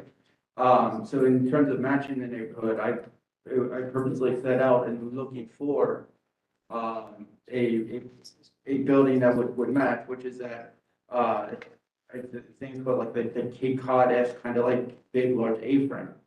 Now, in matching my own home, I could build a very stocky, boxy, well, 15-foot just big box, which would also again completely not match the neighborhood, my neighbors, or anyone, and it would stick out even further as a sore thumb.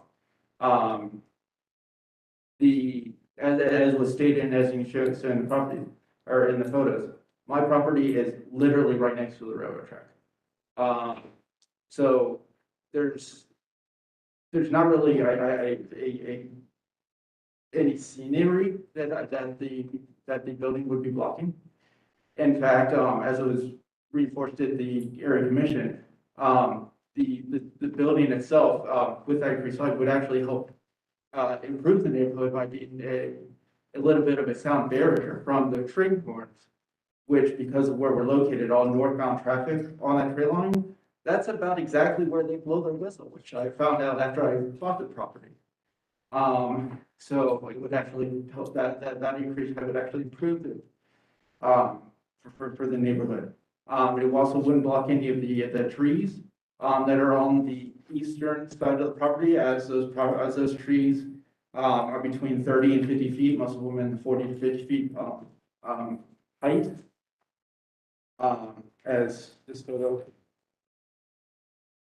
shows. That red line on there would show where the maximum height, and that's at the 22-foot. It shows what, sir?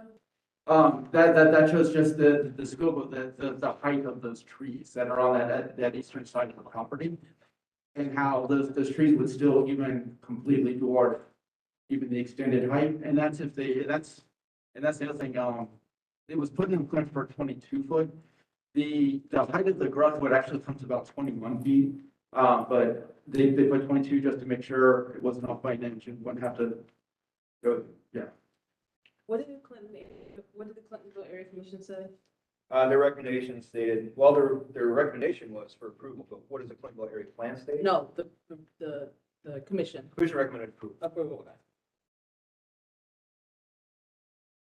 Can you speak to their rationale behind that? Because again, I think that they've adopted the same line of thinking that we have. Did they offer you anything to say, we're approving this because it is by a railroad track or it does? Well, on their recommendation form, the intent stated, that it would, to my own self, it would help alleviate the fact that as you see in the state, I have no attic, I have no basement, I don't even really have a crawl space, I have zero storage. And so the height of the placement of it, with it being offset, setback, would actually help alleviate some of the noise from the road track and the train horns themselves. That's what they said? Yeah, they actually put on here, would also help with sound, the sound, would also help with sound mitigation from train tracks.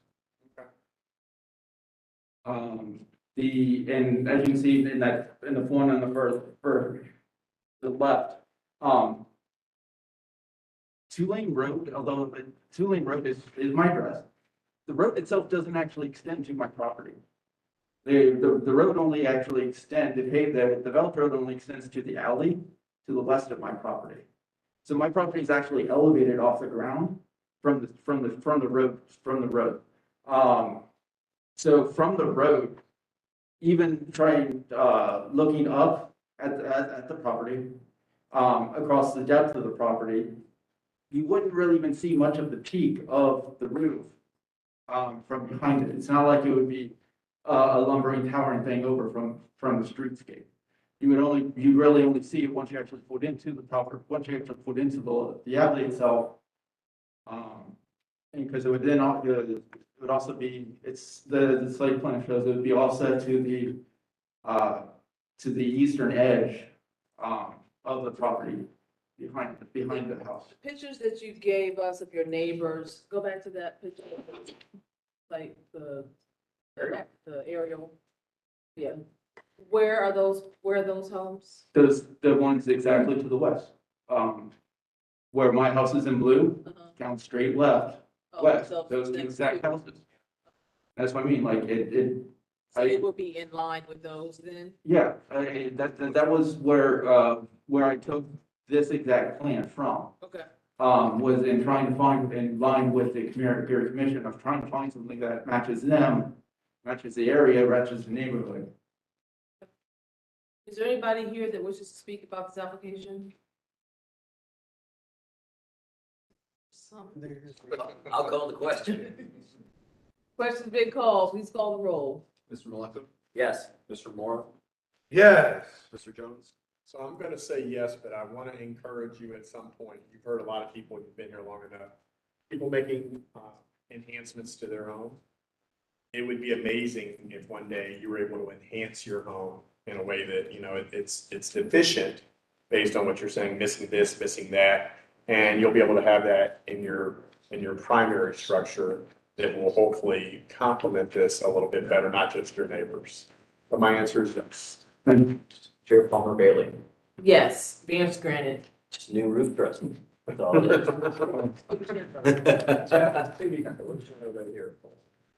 Okay, thank you.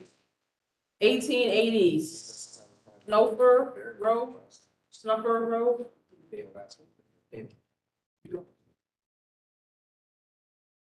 Not this time. See, you're checking me out. In front of you guys are supplemental exhibits for this case.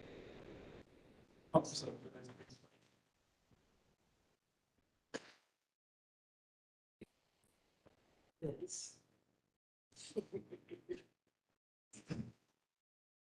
1880 Snuffer Road is located on the north side of Snowbird Road, approximately 1,077 feet from west of Untitled Road. It's currently zoned R rural. I'm sorry. Residential. and it's located within the far northwest coalition. The 1.39 acre site is undeveloped, surrounding use of immediately single unit dwellings in the R district on similar lots. The applicant proposes to construct a single unit dwelling and request variances to reduce the minimum lot area for a single unit dwelling from 5 acres to 1.39 acres, and to reduce the minimum rear yard from 25% to 7%. The northwest plan recommends low density residential development for undeveloped lots in support of the plan's goal to preserve the existing stable family neighborhood. Division of Traffic Management has no comment in the far northwest coalition. Recommends disapproval of this request. I'm sorry.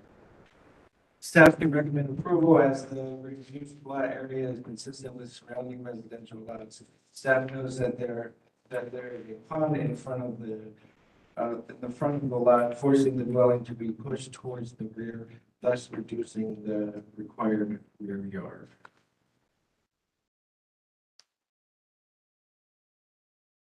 Okay. Can you state your names and whether or not you were sworn in? I'm Pamela Lovers. I was sworn in. Okay.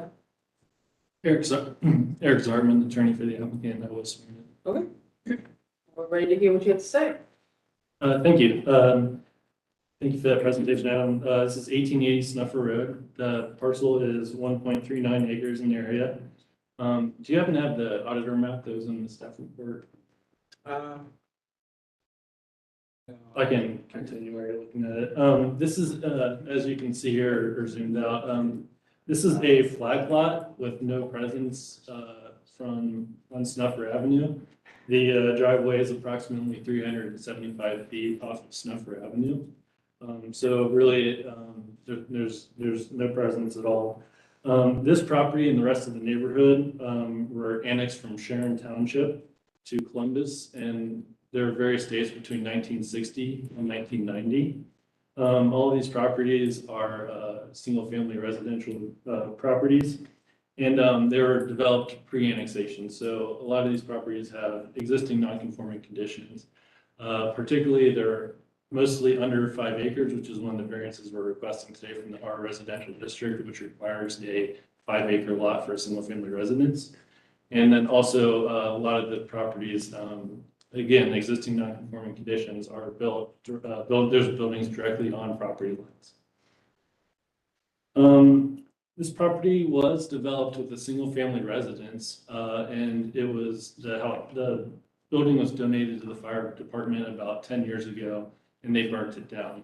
Because of that, this property lost its existing non-conforming condition that the existing house had.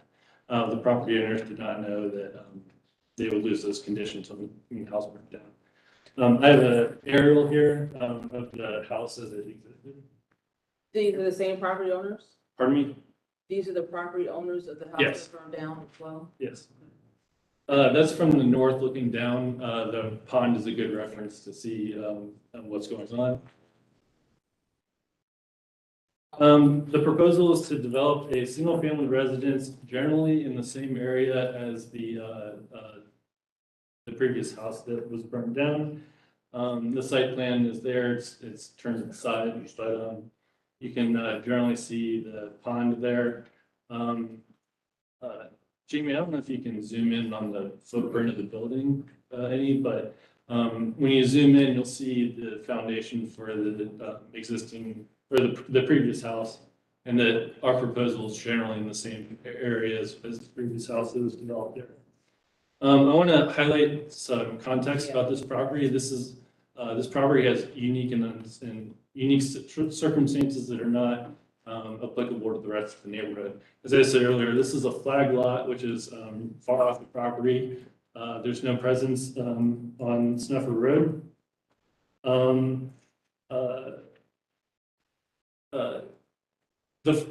The orientation of this lot is based 100% on where that driveway comes out. If it went out to there's actually two right-of-ways which are closer to the north and the west. if the driveway went out that way, the yards would be completely flipped. So if it went north, our rear yard would be in the back. If it went west, our rear yard would be on the east side, and the side yards would be north and south. Just for reference, in this district, the R district, the minimum required side yard is 7.5 feet. We are requesting to, oh, one more thing. There are natural features on this property which I think warrant difficulty in development of this property. Most significantly is the pond on the south portion of the property. For this reason, the soil around that, you need to move away from it in order to develop a house with a sound foundation. Also, there are natural features on this property, natural or adult trees. They were in place and been growing in the tree's respective place ever since the previous house was there. So the reason why this area with the reduced rear yard is so appropriate is because there was already a house there, so there's no trees or anything like that to interfere. And that, So you're trying to put on the same footprint? Generally, it's not exactly the same, but as a good reference point on what I passed out, you can see that the entire house that used to be there is behind the tree. It's in what the code would call the rear yard. And Jamie, if you can zoom out a little bit, the tree is a good reference point to see that big circle. And then you can see the tree on what you're holding there. So everything is behind that tree, behind the 25% code required rear yard. One more interesting thing is, so the properties to the north of us, as I said, their driveways go west and east. So even though our property line is the rear yard, the north of our property is the rear yard, it's their side yard. So it's just a matter of technicality is why this is our rear yard and it's their side yard. So, if our driveway went somewhere else, our proposed 13-foot setback from that property line would be code compliant and we would not be asking for a variance today. The property will not yield a reasonable return without approval of these variances. As I said, this is a single-family residential neighborhood, and properties under the zoning classification can be developed under 5 acres.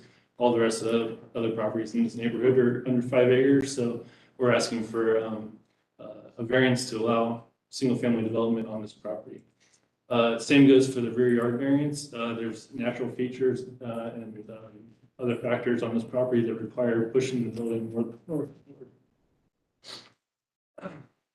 The requested variances are not substantial.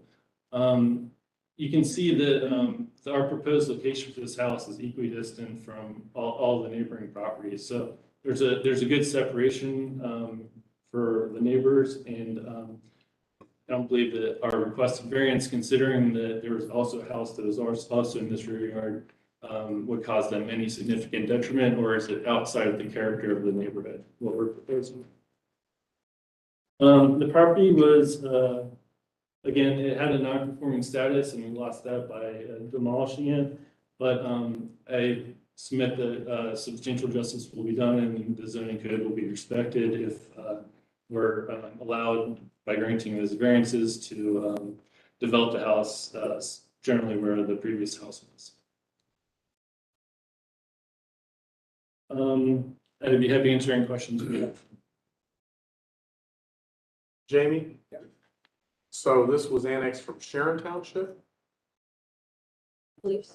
If it was annexed and it's assuming Columbus City Code, what part of the code, what gets us? Is it because it's ruled that it's 5 acres? Well, all annexations, all new property when annexed in the city of Columbus come in as rural. Minimum requirement for a rural property is 5 acres. Gotcha. So it came in as, the site came in this. Gotcha, thank you. Okay. So, I think I follow. Yeah. I think I follow it. Yeah, okay. Can I ask you, why would Northwest Coalition disapprove of it? Their results said that well, first of all, there was one neighbor speaking against the application at the Civic Association meeting. I believe she was probably compelling. There was one member of the Civic Association that was at the meeting. That's how that occurred. The results of the Civic Association meeting didn't come for several weeks after that. It was after I had to tell Adam that I wanted to be on this agenda. And so the official results came in on Friday, and they said it was a no vote, and I believe they thought that they were hoping for more of a setback. Again, I think the setback they were proposing is appropriate for this particular property, given the circumstances. And I think Aaron here from the Civic Association is here, so I'm sure he can answer that question. They're very sorry, I missed the rear yard.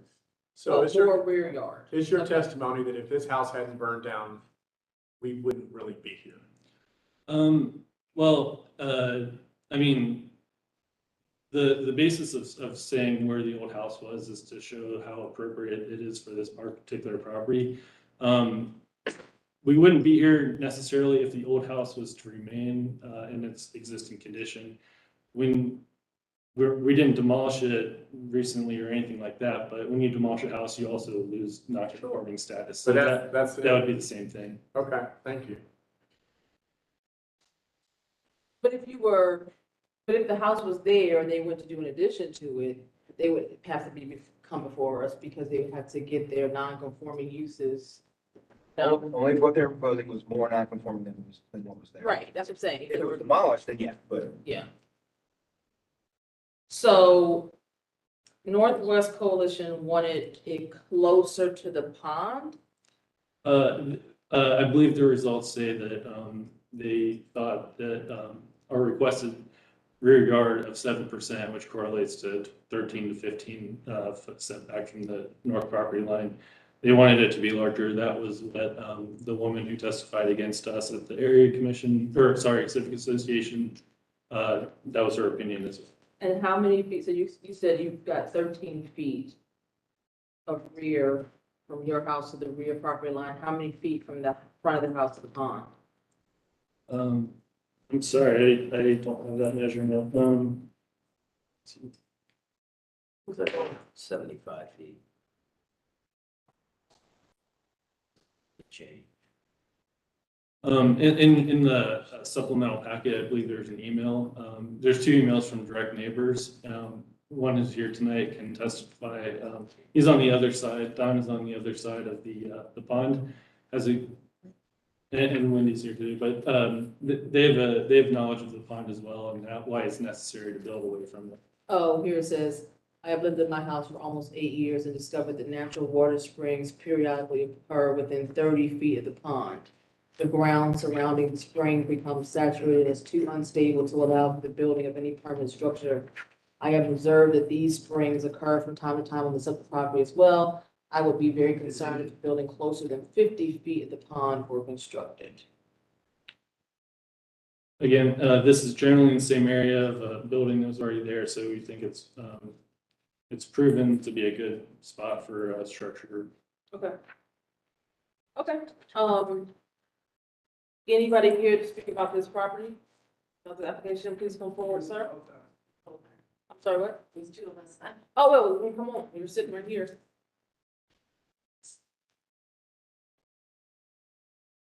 Yeah, why don't two people at a time come up, sign your name as one is talking, and the other one can sign their name. Please state your name, sir, in the green shirt, whether you've been sworn in. I have not been sworn in. Okay, so let me do this. Who else is here that has not been sworn in? Okay, let's do that. Let's do this all at once. You can raise your right hand. Do you promise that the testimony you give tonight will be the truth, nothing but the truth? Please say I do. I do. Perfect. Okay. That's fair. They'll all be given 3 minutes. Yes, 3 minutes to testify. Okay. If you came in late, I did say that this at the beginning, is that we do listen to everybody's testimony. We don't give extra points for people that say the same thing over. So if you've heard that and you want to just, reiterate it, that's fine. But we don't need you to say it again and again and again, unless you're making a new point about it. Okay. That being said, we do not prevent anybody from making statements, so you all are welcome to speak for the 3 minutes. Okay. So when I you don't come up, want to please. repeat anything. I'm Don. You read a lot of my letter that I wrote concerning the, That's the one I just read from. correct, Yeah, okay. the issue of the springs. I live on the other side of the pond. And so I'm pretty familiar with the topology and how sound the ground is. I've had to have pipes, French drains put in to keep the water from building up. And I don't have personal engineering knowledge, but have been told by the people who did the pipes for me that that ground is pretty unstable and that the best you can do is just provide drainage for it because of the springs. So, and I believe the 50-foot, that's just my guess at what you need to do at least in order to get stable. Now, my house located on the other side of the pond, it is more than 50 feet away from the pond. So, and everybody, my neighbors to the right of me is the same. She's not close to the pond at all. And I believe, Wendy, your house is nowhere near that too. I think because we have a pond there, that maintaining an area that's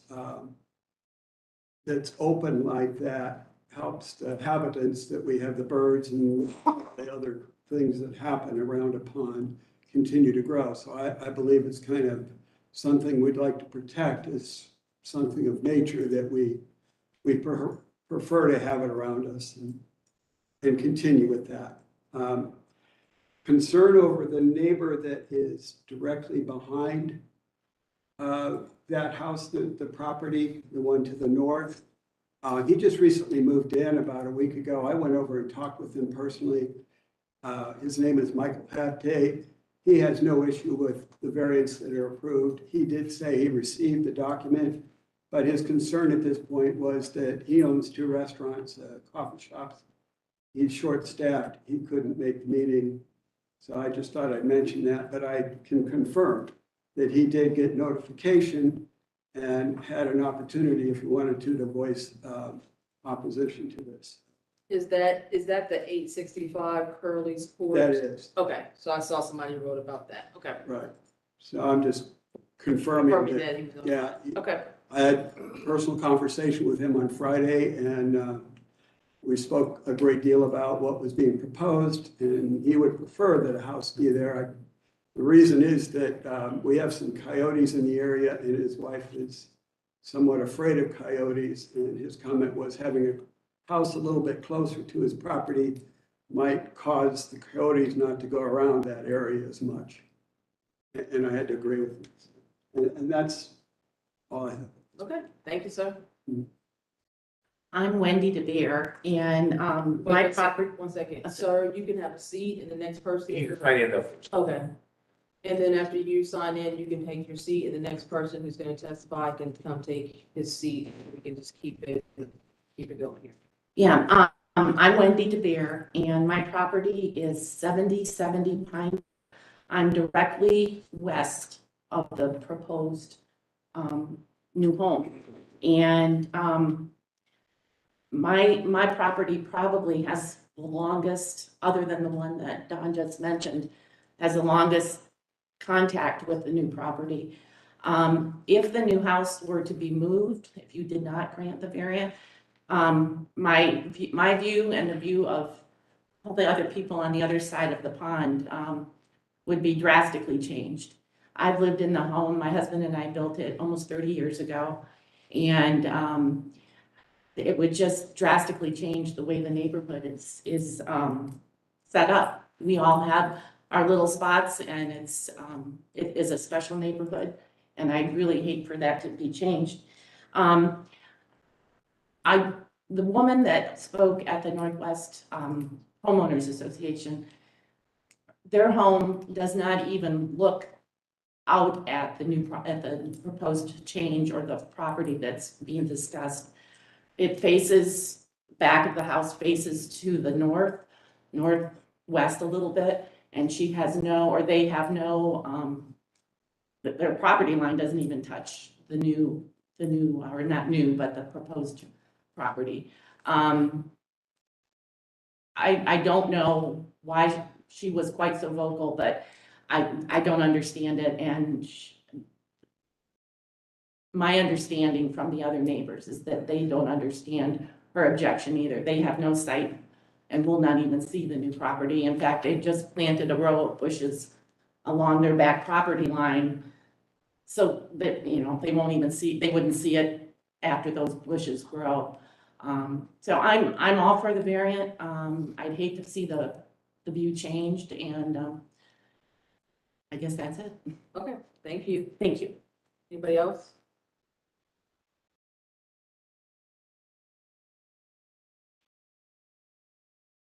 Okay, state your name, sir, whether you've been sworn in.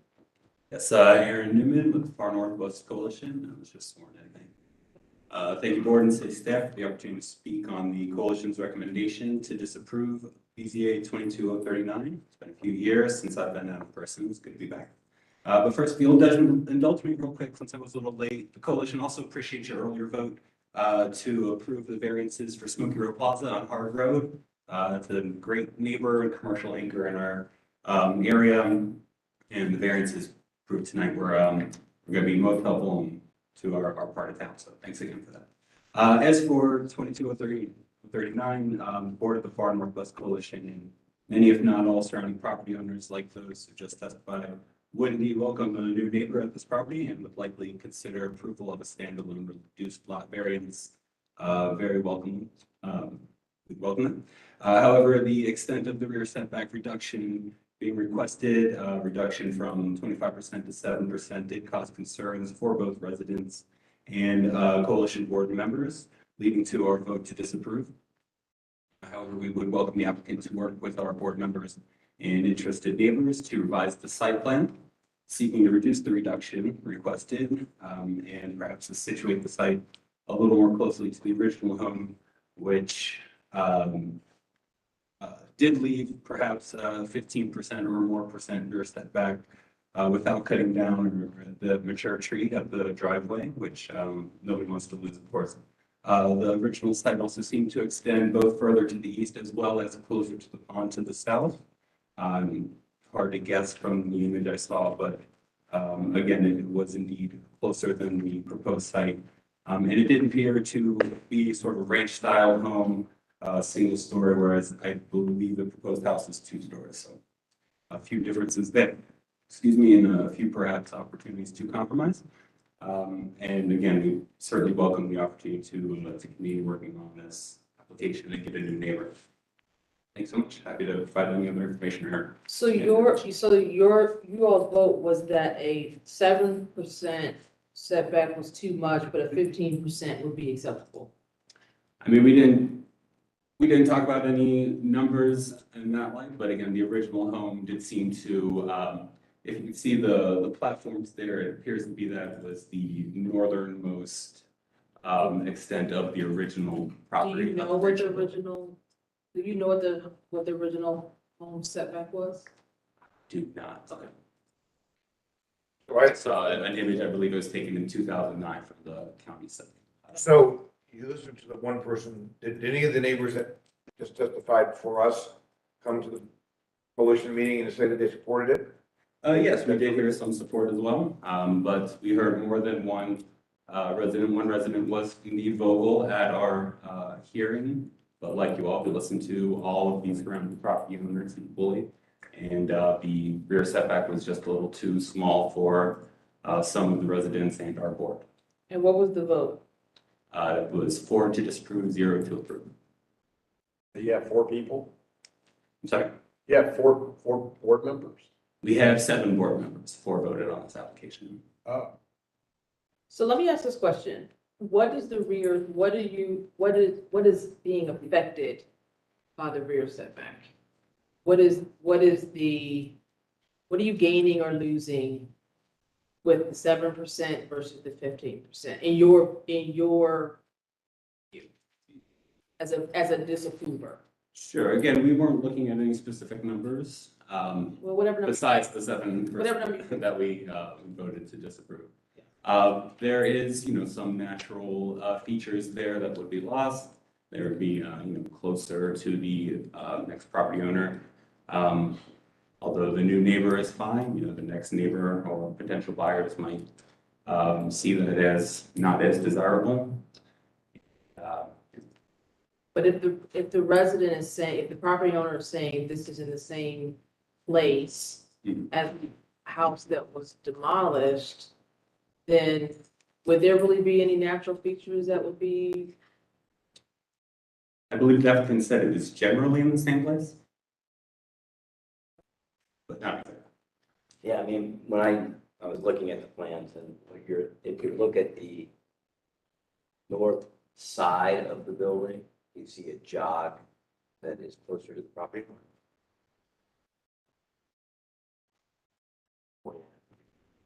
Yes. So the existing was there. Yes. So I think most, if not all, of the proposed garage. Would have been 26 feet off the property line originally. It's now 13. Go back. Half. And it's only half the structure, so you're only getting the garage portion, like it's closer. Can we see how close on that side the nearest house is to that property line? Have an idea? See the top right off the cul-de-sac. Yeah. And that's the person that this gentleman said over the restaurants care. Well, this is the closest to the property, but this Well, no, because the way this looks, We're talking about the north. the house that sits in that cul-de-sac looks like it's the closest. This one? Yes, I believe that's the new property owners that just moved in. No, I thought it was more It's going to to the the, right. no, I think it's more to the left, is what it just showed. driveway, this is just a bad. But that's, you got it oriented. Right. Yeah, so the north is to the left in that. Nope. Oh, you're right there. Over there. Right there. Yep. I mean, I gotta be honest, I don't think that you're gonna notice the difference, 13 feet in this, where this thing sits. A small scale, I don't think it really makes a difference. I'm decided, I'm just waiting to call the Okay. question. Okay, I don't have any more questions for the, Northwest Area Coalition. I know. Thank you, sir. Anybody else here to speak about this application? I'll call a question. Oh, wait, we gotta let them. Here. Oh, no, I was just coming. So, do we have any, follow-up questions for the, applicant? No, I'm ready to call the question as well. Go ahead, please call the roll. Mr. Moore? Yes. Mr. Jones? Yes. Mr. Malika? Yes. Chair Palmer Bailey. Yes, variance granted. Thank you. Okay, 116 East Moeller Street.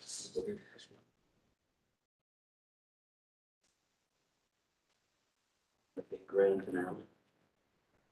Tony, you okay? Yeah. You can leave my vote, if I walk out, I need to go to the restroom. So what do you need to do? You okay? 5-minute break. Well, that's what I'm saying, I'm going to the restroom. Okay, so we're taking a hygiene, we're taking a 5-minute hygiene break.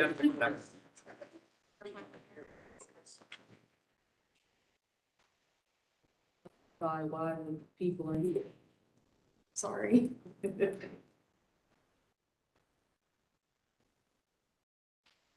We didn't know.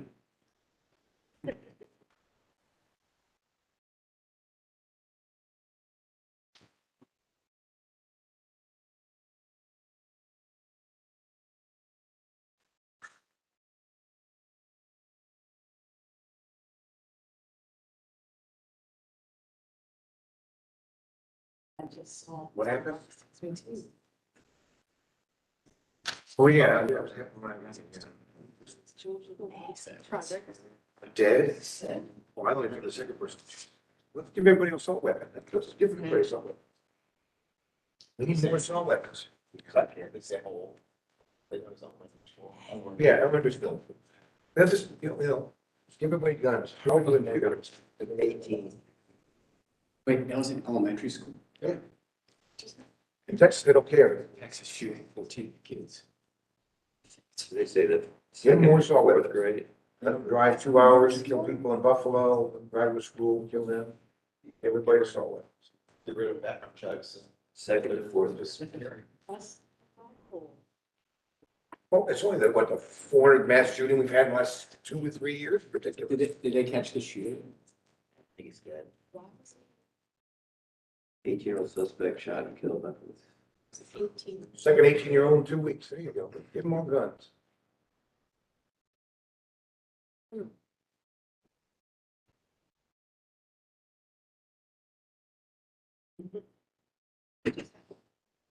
Like a week.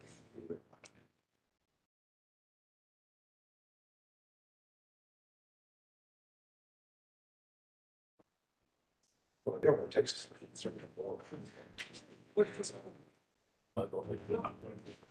Just as bad as the one in Florida. I don't think he'd be the biggest idiot in the country.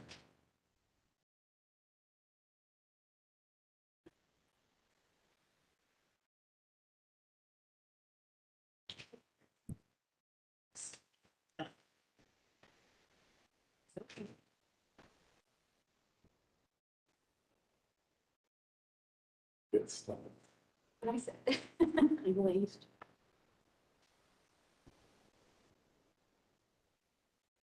I mean, they're going. We did. What to do with the house? I'm supposed to build Yeah, on Kurt's time. I'm waiting. you did build. I mean, it's crazy to build. Oh. this today. So it's true. Okay, we're back. Ready, Tony? Okay, 116 East Muller Street. I'm sitting here, go ahead. Okay, 116 East Muller Street is located at the northwest corner of East Muller Street, South 4th Street. Site is on CPD Commercial Plan Development District and is within the Columbus Southside Area Commission. The 3.34 acre site is developed with a 14,368 square foot mixed use partial 2-story commercial building, 4 on-site parking spaces. Hey, Jamie. I don't Yes. like your microphone. Oh, there we go. Surrounding uses are a 2-unit dwelling to the north, single-unit residential dwellings to the west, tavern to the east, and a parking lot to the south, which is coincidentally owned by the same owner as the subject site.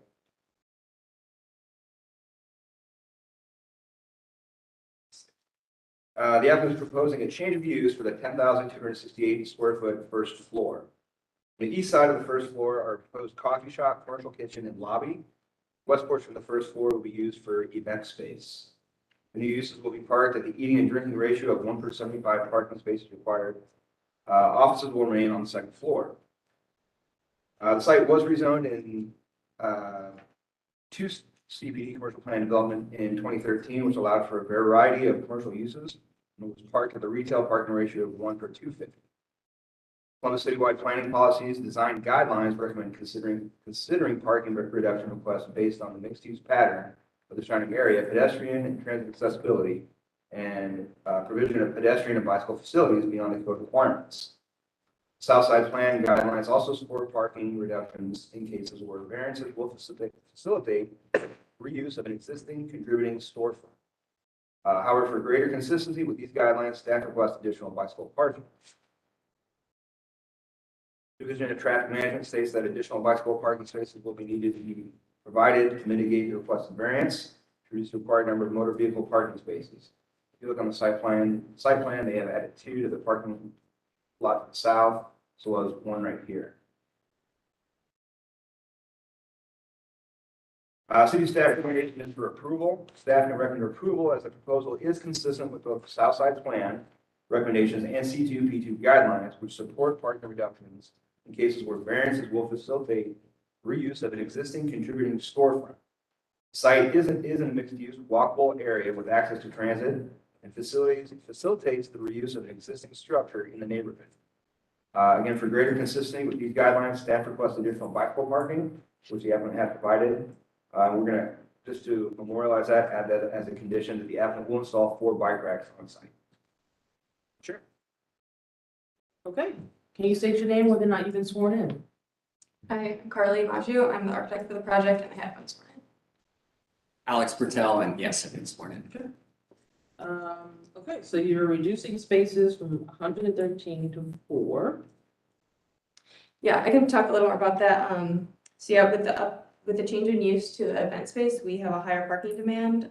One thing that's not reflected in that number is that those 23 spaces to the south, those are owned by the same property owner. So those will be supporting the building as well. So that's not a number reflected in the variance we're asking for, but part of the CPD, it is a condition that in order for us to have the event space, we need to have those 23 spaces. So as long as that space is used in event space, those 23 spaces will be provided. What is the sign that says at that parking lot? What is that area support? It's more than one place. Yeah, right now the sign says, whatever furniture shop used to be there, it says Make me happy. Bake Me Happy, which is the main use of the existing building, and they are leaving the building and they bought their own building. So they're exiting and we are replacing them with a different coffee shop. So the coffee shop will use that space. We believe that the bar to the east of us also uses that, but it's not an agreement. They just use it on occasion. So it is our parcel and they're owned by the same owners. So you're saying that when you have events, it's not gonna be at the time when these other establishments are open?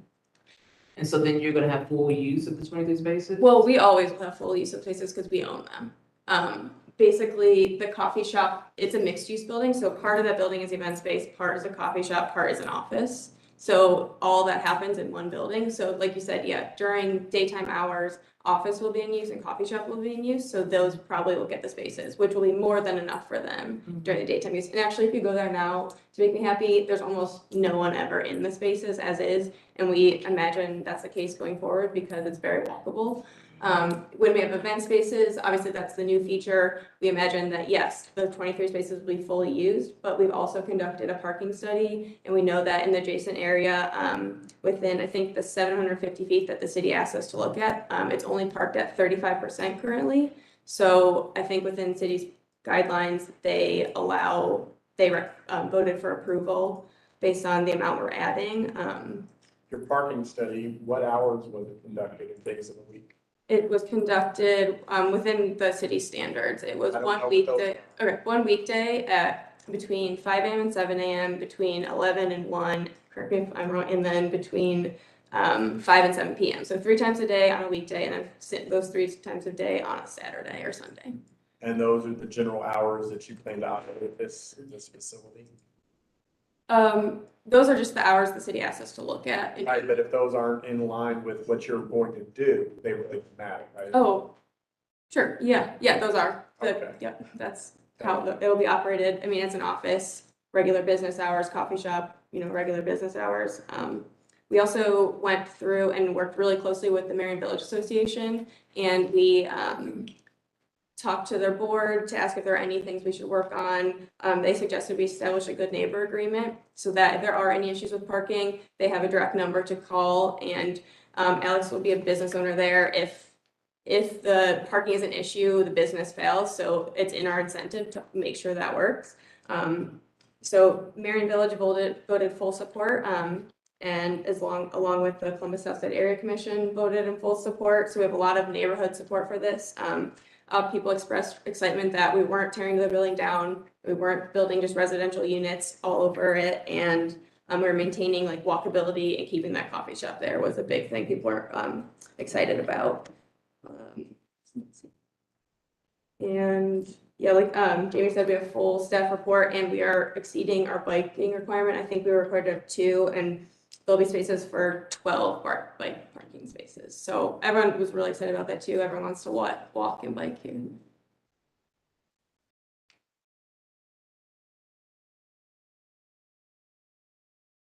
So I'm taking that these are people that are in support of your proposal with behind. A lot are in support. Okay, we're here. Okay, whoever wants to speak, I'm on forward. One of you all will have to. Does anybody want to speak? Yeah, does anybody want to Would you do like a raise hand? Yeah, come forward. One of you guys will have to get up to give them space.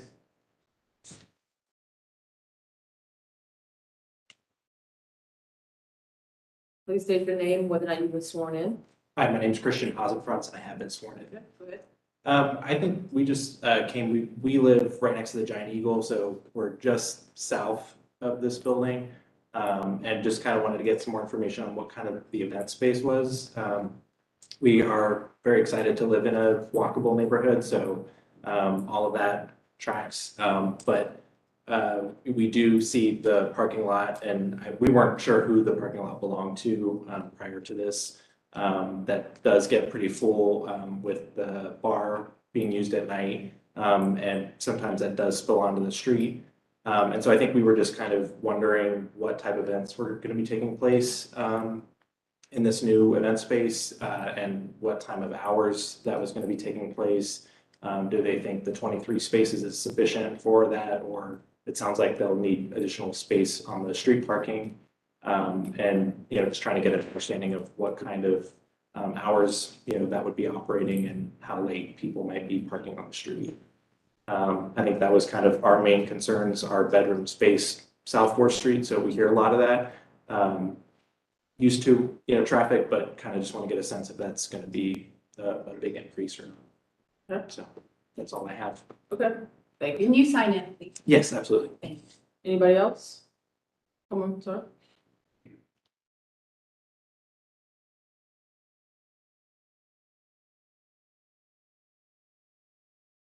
State your name, whether or not you were sworn in. Andrew, Bandy Shepherd, and yes, I was sworn in. I'm kind of hopping on to what he had to say. And then the concern is, with the other business, the bar there on the corner. So what bar is it, just to make? It's called South Bend. South Bend. South Bend Tavern. Okay, Yeah. I know where bars are, I don't know what streets are on it. So Yeah. I think it looks differently.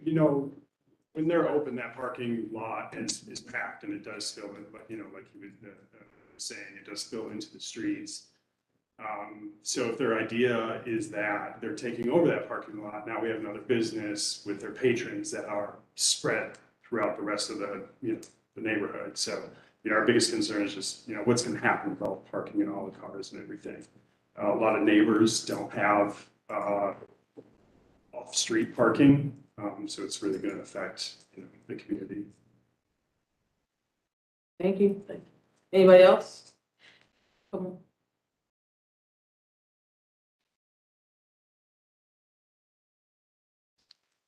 I do want to say that we're excited that the coffee shop is still going to be there because we walk to it all the time. So.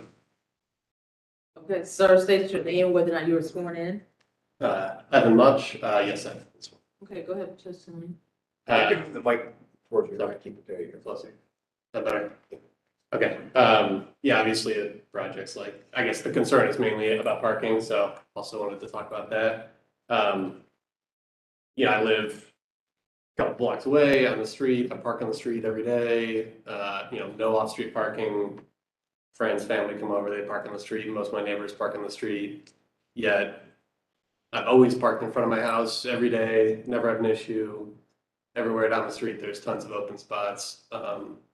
Obviously, in our neighborhood, a lot of people are used to walking around, and maybe you don't get to park in front of your house every day, and that's fine and expected. So I guess, I guess I'm not too concerned about the parking issue. It's par for the course in our neighborhood. I'm sure some streets are busier than others, but I guess it's my experience that it's not a major concern. Also, excited that the building's gonna remain a coffee shop and a place that the neighborhood can enjoy. Thank you. Anybody else? Come.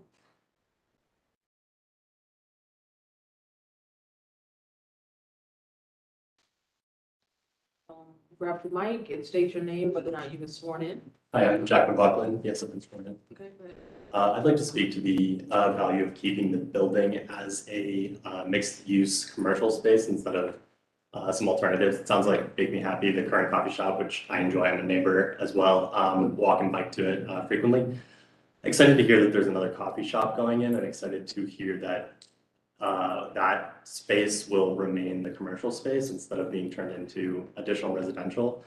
Living in the area, I think the value of the small businesses around the area, Fox and Snow, Thurman Ave, all of those businesses there, which is very close. I think that adds to the walkability and community feel that will remain in the area. So I'm excited to see that.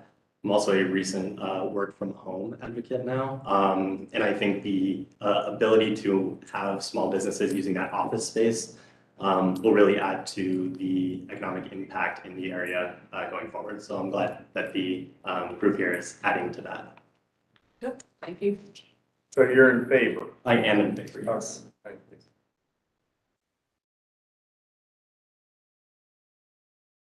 Okay, grab the mic and tell us your name, whether or not you were sworn in. Hi, my name's Hannah Paul, and I have been sworn in. I'm also a neighbor in the Marion Village area, so just live a few blocks south of the project. And I walk up and down 4th Street every single day with our dog. So there's always lots of parking both on 4th Street and the additional cross streets in the area. So just kind of reiterating past comments that really doesn't feel like it's going to be much of an issue as someone who lives down there. And then as far as just something else to add, living in Marion Village, it's a very community focused area. We're active in the Marion Village Association, and we're lucky enough to be able to hear this project presented, and you can tell they put a lot of thought into it, and they've been really involved with the association and making sure that any concerns are getting ironed out. So as somebody that lives in the neighborhood, really appreciate that. But yeah, Marion Village is a great place to live. They put on a lot of really cool community events and really try to make it feel like a fun, welcoming place to live. So I'm really excited about the concept of this unused event space right now. They showed us pictures of it and it's beautiful. I don't know if they're in the slide, but it's like a really cool warehouse looking field that's currently just sitting empty and not getting used. So to be able to revitalize this part of this existing building, to be able to support community events. One of the things that was brought up at the association meeting was bringing back a farmer's market that used to be in this space, and everyone was really excited about that. So I think it would be a great addition to the neighborhood. Thank you. Anybody else? Okay, we can get the applicant back up to answer some questions that came up.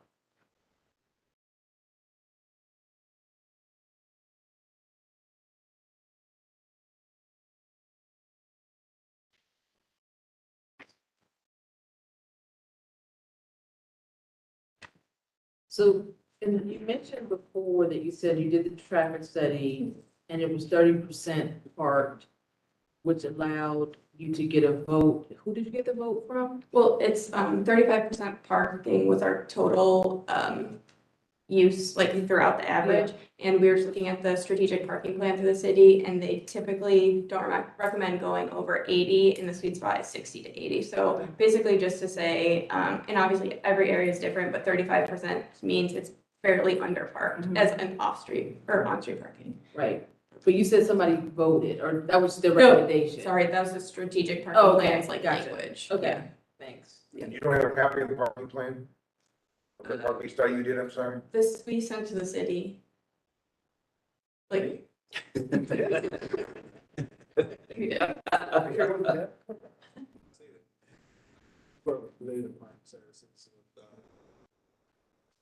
Yeah, John. It was. So we wouldn't. She can send it from her phone now. I definitely have a Google Doc of all the images. You have to take an image of every street. It's all I don't even see it. I mean, it built one. Yeah, I don't even see it.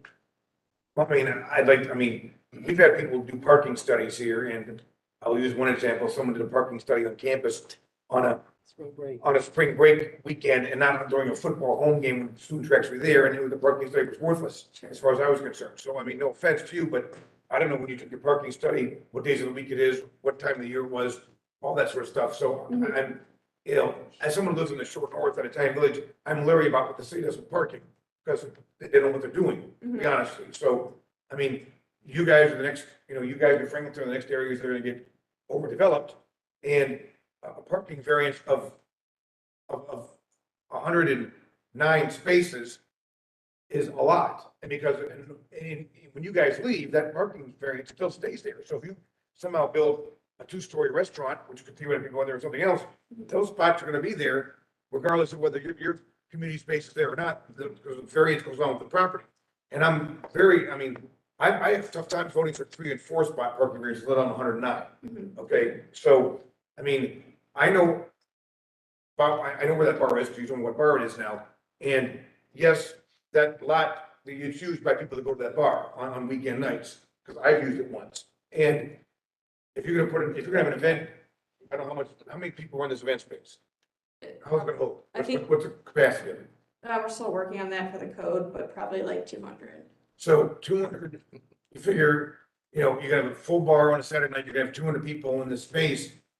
I mean, the neighbors like it now, but the neighbors aren't gonna like that stuff after 7 or 8 consecutive Saturdays of that many cars parked around the neighborhood. Yeah, like I said, Alex is going to be an owner of the building, and it is his responsibility to make sure the neighbors are happy. Like, there will be a good neighbor agreement that has to go. I understand that. I also understand that the variance is linked to this use of the project, and because of the CPD, if it was to change, we have to go back through this whole thing again. So like, there is some protection for what we're telling you is happening here is based on the use that's going to happen, because the CPD is pretty strict. If we were to rezone it, yes, we'd have to come back and like go through this process all over again. The other thing that this has kind of like nothing to this whole process, but Alex and his wife have been reaching out to, there's a lot of surface parking lot in the area that's kind of always sits vacant. They are working on getting a letter of intent to rent spaces from those people, so that when we foresee an issue with neighbors coming up with parking, because that will happen, we can potentially lease those spaces for when a large event happens. The other thing is this event space is really flexible. Some of it is going to be small birthday parties. And yes, some of it will be big 200 people events. So it's a very flexible space. And obviously it's new. It hasn't started yet. So we can't speak to, yes, we will need all those 109 spaces.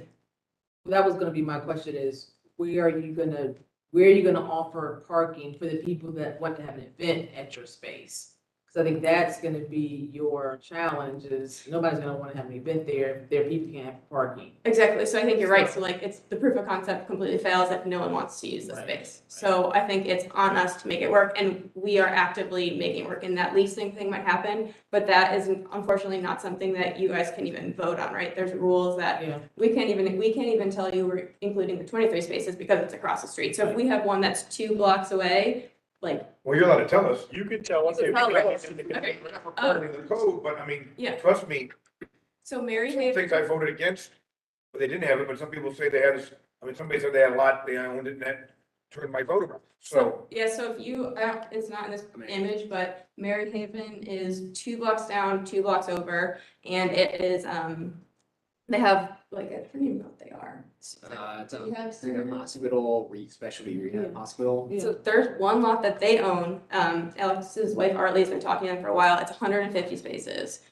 No one is ever in it at all, so we're in talks with them, we're basically down to the point of how much can we rent a parking space for you? So no one's ever there, and it's a lot of spaces that we could have, and if it does make the event venue work, then we would actively get those spaces. What is the event, what's the latest hours your event venues that operate? Thank you for asking that, because the other thing we wanted to know is that an event venue, we don't have this completely worked out, but probably 11 p.m. That bar is open until 2 a.m. So there's a lot of benefit for the neighbors to have it be an event venue. There was talks of a brewery going in. That meant a lot more people coming and going, all off hours till 2 a.m. The event venue is a very contained group of people. You know who's going to be there. It's very controlled. There's probably an event planner. Like, it's a lot more contained, a lot more manageable than a bar, restaurant, like people hanging out outside kind of thing. So thank you for asking that. Have you already applied for liquor license? That will be through the event venue person. Yeah, through the tenant, it will be operating the venue. Mm-hmm. But it's in the plans. Yeah. For us to get one. I don't have any other questions. Does anybody else? Hello? I don't, but you just brought up a great point. You are responsible for your tenants. So if you have if you are not operating the event venue, you need to be very cautious. I was sharing with him, I was in that parking lot last night, and I'm hearing from people in the community that they use that. If you take that away, and it sounds like you plan to take that away, you need to be very conscientious about how that impacts your good neighbor agreement. They're not enforceable. I've been the author of some and contributed to some. You have a lot of work to do, and it's a huge commitment. And I don't have a short memory. You know what I mean? When you come in here and make these mistakes and people come back, we remember. I mean, we all have one purpose. We want to help the community, and I applaud your idea, but you have to put a lot of thought into operating this event space, because that's where it's going to make the difference. The coffee shop, you're fine. The office space, you're fine. This event space, to their point, on a Saturday night, especially if you're not in charge of the venue, you're just leasing it out to somebody, you need to manage that very cautiously. Yeah, absolutely. I mean, we have the venue operator he owns 5 other venues throughout the city, so he's very experienced in dealing with issues like this before, and we've been working very closely with him to figure out plans, which is, leasing down the street. There's also, like, on peak days when the venue would operate, like on Saturday, he predicts that most people will Uber or shuttle in to where potentially some of the spots might be not be used. So that's a very likely scenario as well. But we went door to door with all of the neighbors when we were proposing this plan, flyers on the doors. We talked with the bar owners, when just telling everybody that what we were doing. Okay. Okay. Ready for the question? I'll call the question. Question's been called, please call the roll. Mr. Jones? Yes. Mr. Maleka? Yes. Mr. Namora? No. Chair Palmer Bailey? Yes, being screened, thank you. Thank you. That is the conclusion of our meeting. You're adjourned. We're going to take you next time, there's going to be something to eat.